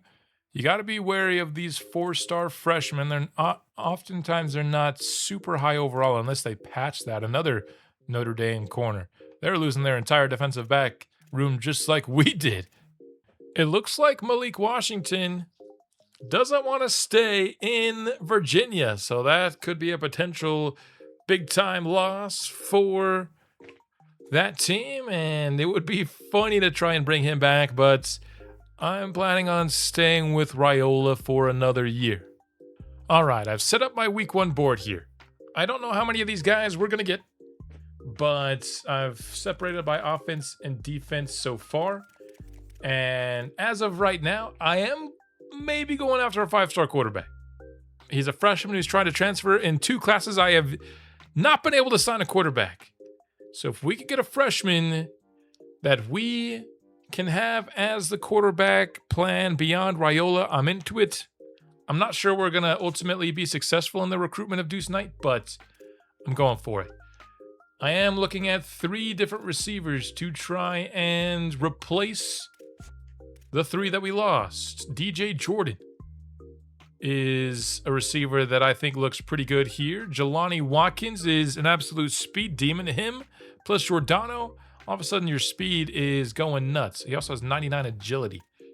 Terry Shelton is a 6'4" receiver with 94 speed. We could have 2 big-time 50-50 threats. I am trying to replace Dorian Fleming. This is another 5-star I'm going after. There's 3 5-stars on our board. Hey, we just went to the national championship. I should be putting 5 stars on my board now. 85 speed, 87 acceleration at 6'5". He could really bring not maybe quite as much speed as we had with Fleming, but I think this is probably the best 1-for-1 replacement opportunity we have. Or we could go with a guy who's really fast. Michael Skinner. 89 speed, 90 acceleration. Looks absolutely nuts. Going after him too. And then I've decided to put a running back on my board. A running back that I am familiar with from TCU, Jeremy Payne. If we could have a 1-2 punch of Jeremy Payne and Iverson Howard next year at the running back spots, that would go pretty hard. 94 speed, 96 acceleration, 85 carrying. I am looking at a center. Haven't put any tackles on my board yet. We just ran out of hours, but I'll go back to that position and see if I can't find somebody in the next period. We also do have some tackle options. Newcomb, with some developments, probably going to be around an 80 this year. That wouldn't be great at left tackle, but it would be good enough if we can't find one. So that's just not a position I've gone to yet, but I do plan to. Didn't even scout Jericho Johnson here. Probably going to do that next week, but he is somebody that I think can be a Jaffrard replacement. 6'4", nearly 350 pounds. It's not quite the 380 of Jaffrard, but I think he'll be pretty good. Here's a 6'5" safety in Joey O'Brien, somebody who actually has interest in us. We haven't previewed that many guys that have us on our board. There's the tight ends both do. And then Joey O'Brien has a 7th right now. And we're making a pretty competitive offer here.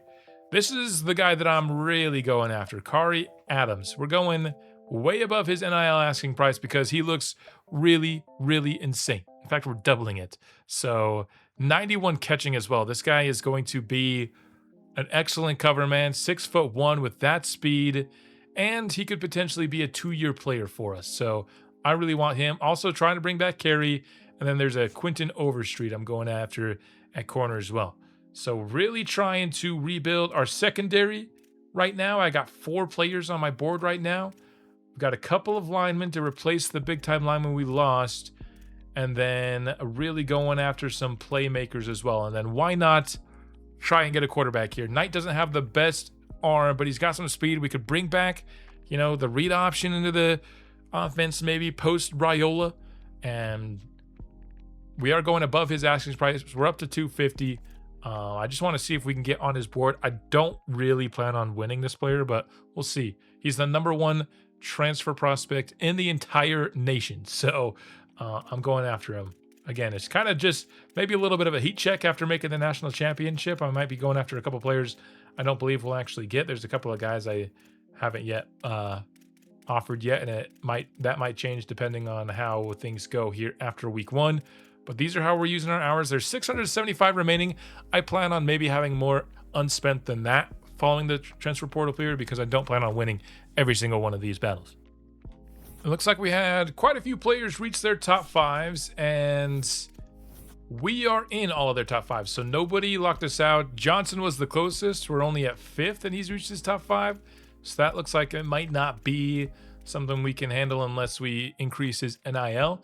We did get up to 2nd for Knight, and we're not in 1st for any of these, but for a lot of these guys, we weren't even on their board yet. So that could be a good sign, maybe.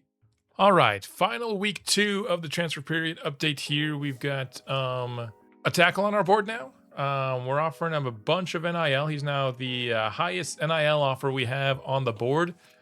Didn't get to scouting him, but just barely missed getting into his top 5. So that allowed us the window to try and get into this battle here.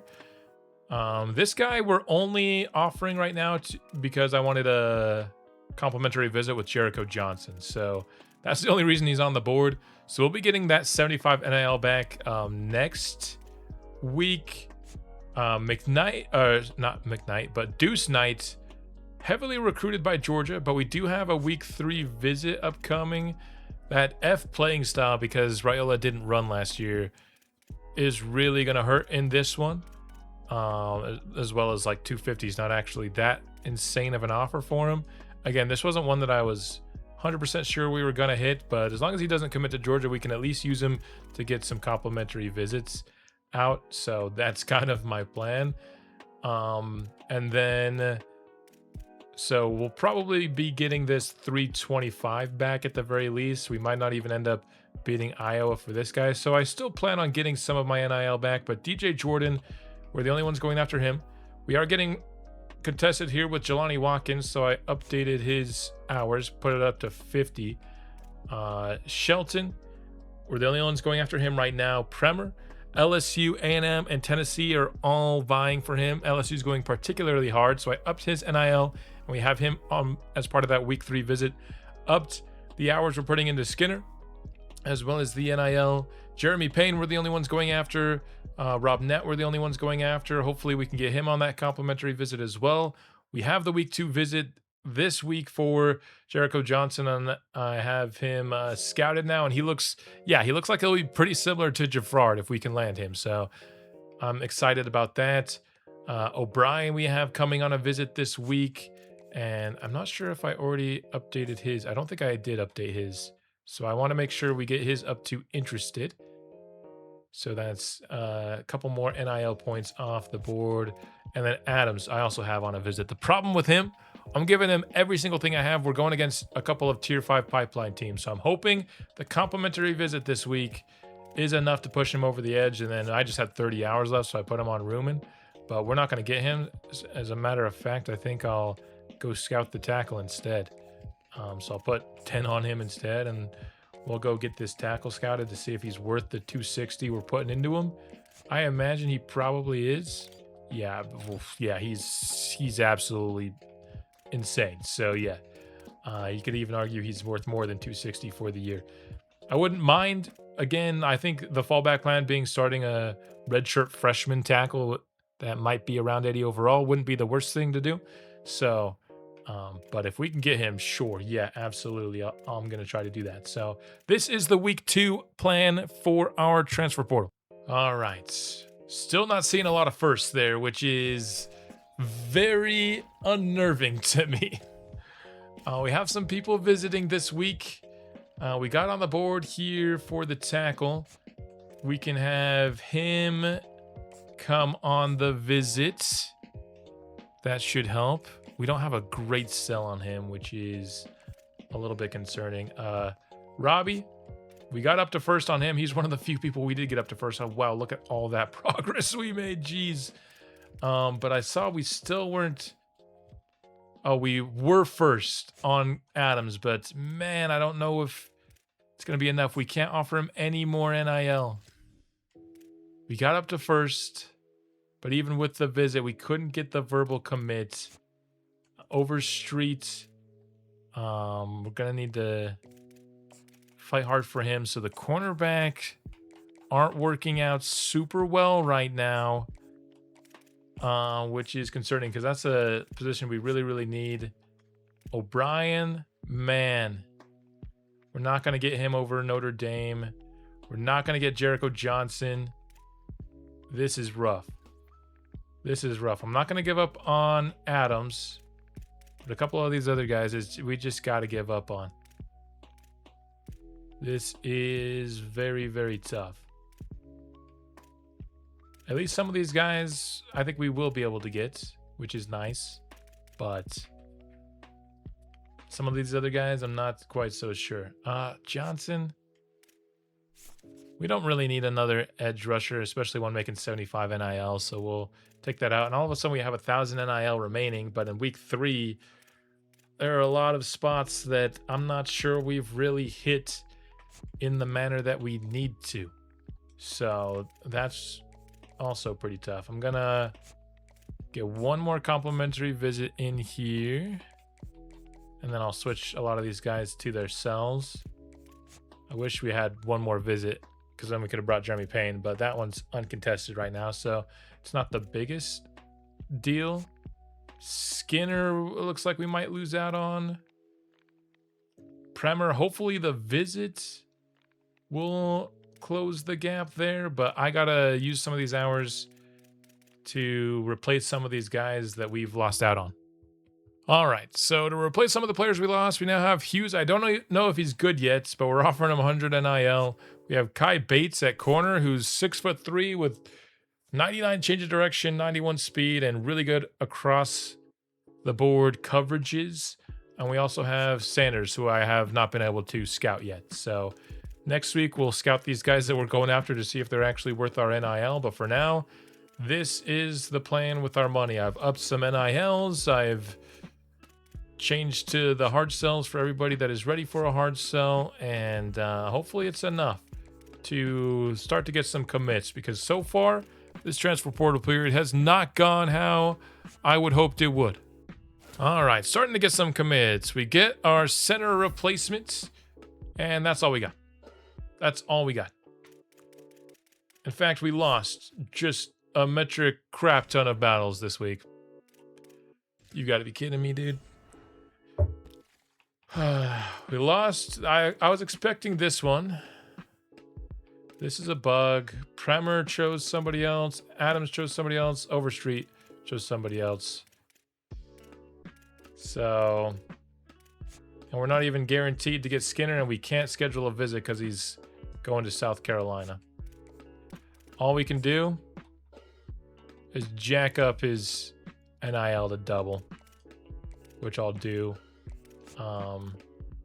Payne we should get. Shelton we should get. Watkins we should get. Jordan we should get. I don't know about this guy. I'm just going to offer him a bunch to go play tackle for us next year, dude.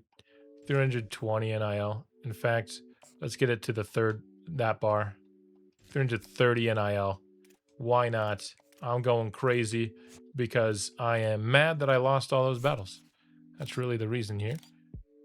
Sanders, he looks all right. He honestly doesn't look that good. Hughes... That's good enough to, I think, continue to pursue. And we will switch to his cell. But things not going exactly according to plan in this transfer portal. So I'm not sure if we're going to be quite as good of a team next year as we were this time. this last season. So that's a bit of a bummer, you know. We can now do a complimentary visit here. Just make sure we get Carey back, even though it's uncontested. It just helps us seal the deal with Hughes. Let's go ahead and just put these guys at the bottom of our board. I'll clear some spots and I'll try to make sure I'm getting all of our needs, and that's how we'll spend the final hours here in week 4. Really, Kari Adams is the one that hurts the most. We sent him double NIL. We just didn't have any way to get enough to overcome the tier 5 pipeline to tier 0 pipeline. That was just too much of a difference for us to overcome, and we couldn't do it. We have a center though. We have a center. All right. I got a bunch of players on my board. I've just offered them all 5 NIL except for this safety who I've offered 40. And that's what we're going to do here for the final week. We've got 1,200 unspent hours, and that is if everyone says yes, which I don't imagine they will. So the transfer portal, not nearly as fruitful as I was honestly hoping in this second season. We went after more high-profile players, and they were just, in general, more contested than the options that I had a year ago. We will get some good players for sure that we are in first on a lot of these guys, but some of these players will miss out on, I imagine, at least a couple of them. So we'll go ahead. We'll sim forward the final week, and we'll see what this class will ultimately be. We get some of the guys we put on our board late. We do get the 4-star safety Hughes. We also get Kai Bates, who I think is going to be a nice corner for us. DJ Jordan says yes. Jelani Watkins says yes.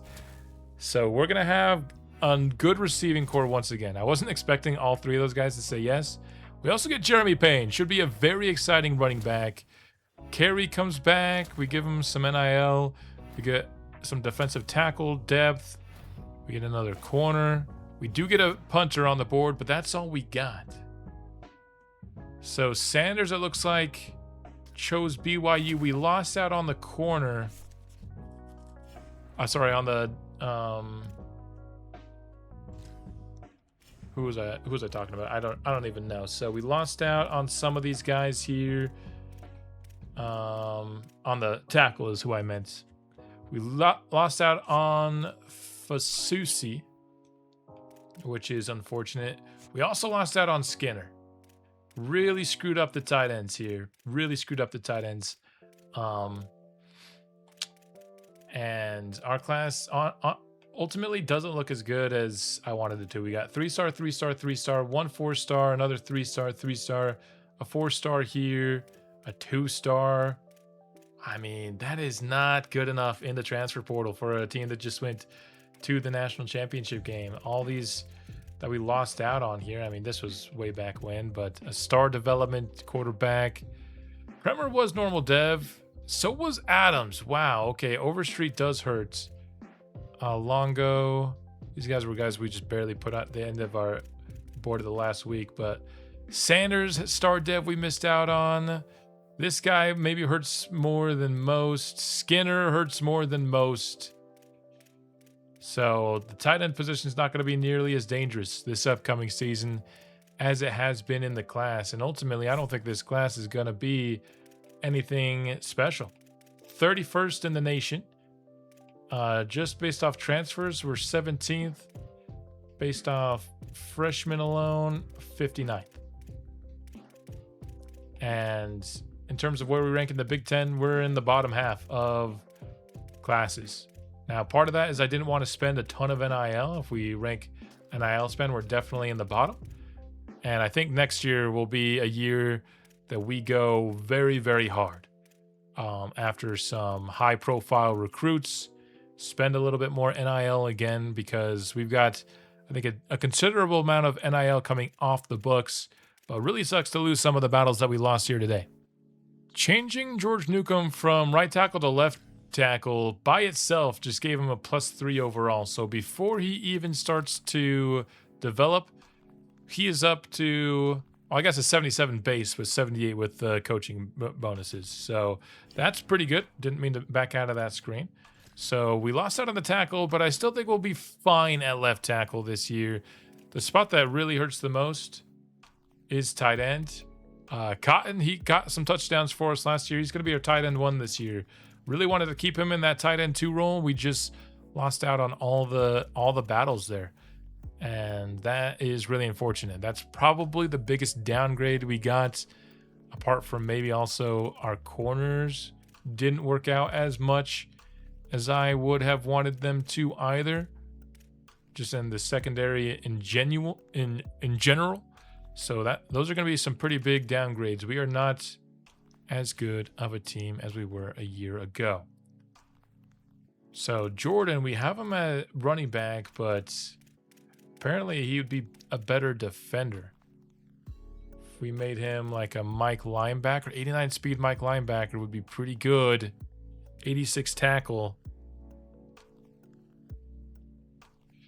He has uncapped elusiveness if we keep him at running back, though. Yeah, I'm going to keep him at running back. He's the only high-powered running back that we've recruited in the series so far. So he's also the only athlete that we had in the class. So we'll see what we look like after our progression period. But as of right now, it looks like this team will be taking a bit of a step back for year 3. I didn't look at the development traits for the guys that we signed, so let's go ahead and do that now. We got normal on Rulo, star on Sperlin, which is cool, considering he was like our 3rd option at tight end. Harrell only has normal. That is not what I meant to press. Hughes, impact. Star on Bates, love to see that. Star on Jordan. Star on Watkins. Star on Shelton. Okay. Impact on Payne. Normal on Robnett. We knew normal on him, and then these are the freshmen that we already knew the dev traits of, but if you need a refresher, here they are. So, missed out on more than I wanted to in the transfer portal period, but ultimately I don't think it's put our team in too bad of a spot. Like I said, I think we'll be a little bit worse than last year, and that was not the goal, but I also don't think we have like glaring weaknesses either. We get a dev trait upgrade for Forelli. Will we get any more than that? Nope, that'll be the only one. But it's time for me to now go in and do some training. I was going to look at some XP sliders, but I wanted to see like one more year. So we might get some XP sliders for next year. And then if I do multiple series in College Football 27, we'll have them for a future series where I might go maybe like one of the worst teams in college football, etc. But as of right now, it looks like we might just miss out on preseason number 1, which was one of our goals at the start of the series, although we'll see what happens after training results. Our highest rated player before we got to training was Paki Finau, and he has a decent amount of points to spend here. That'll make him a draftable offensive lineman here. We'll see if he can get any abilities. Looks like he can't, so he's pretty much tapped out. We'll be able to go with some footwork here, and that'll be about all he can develop for the rest of this year. So 90 overall should get him drafted, but he's not going to get any better, which he's also a senior, so that's fine. Payne only gets 19 points. So a little bit disappointing. He also doesn't have a ton to upgrade. Like, he can't do his elusiveness. He has no physical abilities. So we're just going to be upgrading some other stuff here. We'll try to get that vision up. That is very helpful. We'll get that into the 90s. We'll maybe do a little bit of route running on him as well. And some hands. Get that carrying up to 87. We can do one more IQ, why not? And Jeremy Payne is now at 90 overall ahead of his senior season. He should be really fun to see in the open field. Dylan Raiola, 39 points to spend. I got the upgrade for the increased quarterback progression in an effort to try and get him better stuff. I think we need to cap out his awareness. I'm hoping that'll lead to fewer interceptions. I'm not sure if that unlocks anything here. It does not. We'll also max out his accuracy. Or maybe, so he's got 15 points left. It would cost 8 to do another accuracy bonus. Let's do maybe an on time. We will be able to spend some points come the, like in the season, since he's a senior, we might as well spend some points in the season. So we might be able to get that last accuracy upgrade during the season. Let's try and get, which one do we want here? Step up or dot? I feel like dot is more important. Let's get gold dot on Raiola. He's a 90 overall quarterback for us. Should be one of the best in the nation for this upcoming season. Jelani Watkins. We added some serious speed with him. I think there's a chance that this year, this is a team that relies a little bit more on their offense. Last year, we were more of a defensive team. I think kind of just based off the moves that were made, that might change. I think our offense, we were a little bit more successful there, other than the tackle spots, at getting the transfers that we wanted than we were on defense. Might as well just get him some nice jukes. Do we want to go another one? Probably not. We probably just want to keep, I mean, his catching is up to 92 now. It's really a shame that his route running is capped so low, as is his IQ. But yeah, I mean, why not? Let's get a platinum jukebox. We'll have to try to get him in space throughout this season. This is one I'm looking forward to. 50 points for Zion Ely. Now he's, I mean, do you really need to upgrade his quickness? Probably not. What I'd like to do is upgrade his power moves, because that'll unlock some abilities that will make him even more dominant. Like I know at 87 he now has, oh no, it's 88. So I mean, let's just spend these last two. Get him up to 91 power moves.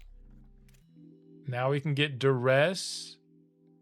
And we can get it all the way up to gold. Now he's got 12 points left. We'll spend some on IQ, I think. That'll get his overall up. Now his overall is not going to increase a ton just because we went with power moves and he's a speed rusher. But we know he's going to be a better player for us this year. And he was already so insane last year. Like power and quickness are both just so expensive. If he ends up not declaring for the draft, which at an 86, I don't think he will, then we'll have him as a senior and he'll be mostly maxed out. But he's already such an insane player that it doesn't really matter. Like, and we're never going to get that. We're probably never going to get that because that's on, where is tackle? Is it on power? Can he even upgrade his tackling? Oh, there it is. Run stopping, which has been capped out for a while. He does have an unfortunately really low cap on his block shedding. All right, let's not delay it any longer with Quan Giordano. We've got to get this guy's catching up in a major way. In fact, I wouldn't be surprised if we spend most of his points this year upgrading that catching. It's already a lot better, up to 85. I think at this point we can start to look elsewhere. Also wouldn't mind getting his route running up a bit, get up above 85 release. I like that. We still could go with a quickness, but he's at 98 speed, so I don't know if that will really actually be worth it. Let's get him a 50-50 ability here. I don't know if anything else is going to be something that we'll be able to get him, so 50-50 is really the only one to focus on. And the way to upgrade that is to continue to do his hands. We could go for some elusiveness. I wouldn't mind that. Also, some IQ points wouldn't hurt either. Let's get to 75 awareness. That gets him up to 77. We'll do an elusiveness pot, maybe 2. And with his last 13 points, we're just going to get his catching. So all of a sudden, he went from somebody who really couldn't catch much last year to now he's a beast. It's from 76 overall to 88, a plus 12 overall boost for our 5-star player. And as a sophomore, he should be an absolute animal. But we have more receivers. We're going to have a trio of receivers that are going to be very, very fun. Jordan can increase his route running, so that's what I want to do here. Let's get some route running. Let's get some hands. The unfortunate thing about elusive route runner is you can only do catching. You can't do catch in traffic, and you can't do spec catch. Get gold cutter. That should help him out a lot, and that's pretty much what we can do with him. Nothing that's going to cost only one. So we've got 3 guys all very tightly rated here in Watkins, Jordan, and Giordano. I think Giordano is going to be the guy that I'm going to try and drop the most plays for this year, but we've got this trio here, and we haven't even upgraded Terry Shelton yet. Let's just do that now. We got 4 receivers that are all dangerous. Shelton probably, unfortunately for him, is going to be the odd man out here, but he's going to be pretty good too. I mean, his route running is so cheap to upgrade right now because it's so bad. His release is incredible. I mean, look at this guy. Let's go with this. Sure, let's go with some downhill on him too. Let's go one more. Let's go gold 50-50. Yeah, our receiving core is absolutely nasty. We might, when I do some XP sliders, receivers might need to actually be nerfed, which is kind of insane to say, considering I think most positions are going to be buffed. I don't know if I'll nerf it a bunch, but look at how, I mean, Giordano just got plus 12, which is absolutely wild. I mean, good for him. Not complaining. Another guy I've been very excited to get to upgrade here is Lester Lake. He has uncapped run stuffing as well, which I'm very excited to get some upgrades on. Don't really feel the need to do his quickness. We could maybe put 1 into strength, but I'd rather get finesse up to 89. We have 14 points left. We can get pocket disruptor up to silver on him. 8 points left. Let's get a little bit of IQ on him. I like to get guys up to like 75 awareness minimum. With 5 points left, that allows us run stopping or some power moves. I'm going to go with a run stop upgrade here. 85 overall as a sophomore for Lester Lake. One of the biggest nerf groups on this team this year is going to be defensive tackles. Somebody that I'm hoping can help mitigate that is Dom Katula. Want to get him up into the 80s block shedding. Want to get his power moves up as well. Need more than +1 boost here, and then we need some IQ and play rec. So he'll be about an 80 overall, it looks like here. We'll go one more. That'll get 79 power moves. We'll do one more to IQ. He's an 80 overall as a redshirt freshman. Probably going to get some playing time here alongside Bryce Jenkins, who played for us last year in our base package, but now he's going to be a lot more of a full-time lineman for us. So don't have the star power that we did a year ago at the defensive tackle spot. So that's going to be something that'll change on our defense, and it's going to be a really big change that we'll have to get used to here. Bryce Jenkins, he'll end up being pretty good though. Let's go ahead and get pocket disruptor here for him. Got 5 points left. We could do 1 IQ and 1 pass rush, which will be what I do. So he ends up in an 86. That's not bad at all for the senior. And with maybe an upgrade or 2 during the season, he might end up actually being draft eligible. So it's not like we don't got anything at the defensive tackle spot. It's just we don't have one of the best players in the entire country there this year. Farrelly here, he's got some points. We could go quickness on him. I don't know if we really need to, but getting some quickness on him would really help. Screw it, I'm doing it. He gets +2 speed. That's exactly what I was hoping for. So I think that ultimately is a win. We could go some pass rush, but I think I'm going to save these final 3 points. I think they'll actually get automatically spent by the CPU if I don't spend them, so I'll just spend them here. 86 overall for Farrelly for his senior season. And he is another guy who's going to be borderline draftable at that rating. Bates here. Probably the most exciting defensive back we got in the portal. Doesn't have a ton that he can improve on coverage-wise, or really anything. But that coverage does look pretty good. And if we just don't spend these points, he could get maybe a speed upgrade, but I'd rather get him some abilities that are going to help him play quite well. So we got up to gold blanket coverage, silver knockout. He already has silver robber. So yeah, I think he's going to be a pretty good cover man for us in the secondary. He's going to be CB1 this year. So we do not have nearly as much speed as we did a season ago in the secondary, especially at the corner spots. I think we can live with that. We might just not be able to live in man coverage as much as we did a year ago, which means I got to make sure we're getting zone coverage up here for carry, at least into the 80s. And then, you know what? I'll just spend the rest here on his coverage. He'll be an 84 overall junior. Not bad. So it's not like we're going to be bad at corner. We just won't be as good as last year. Sad. And as I expected or suspected and was really upset by, Joshua Komar didn't redshirt, even though I had him on redshirt. I don't know what the game did to make him lose his redshirt, but they did something. And I'm not very happy about it. He should be a redshirt freshman. I'll try and maybe redshirt him again this year because I don't know if we need him. But he does get both his man and zone coverages into the 80s ahead of this year. It takes him all of his points to do it. But yeah, we'll have a solid core. It's just the speed won't be there. What about Hughes? What can we upgrade on Hughes, who will be our new starting safety? Could try to get him a little bit faster, but I'd rather just him be a better player. 88 speed of safety is enough.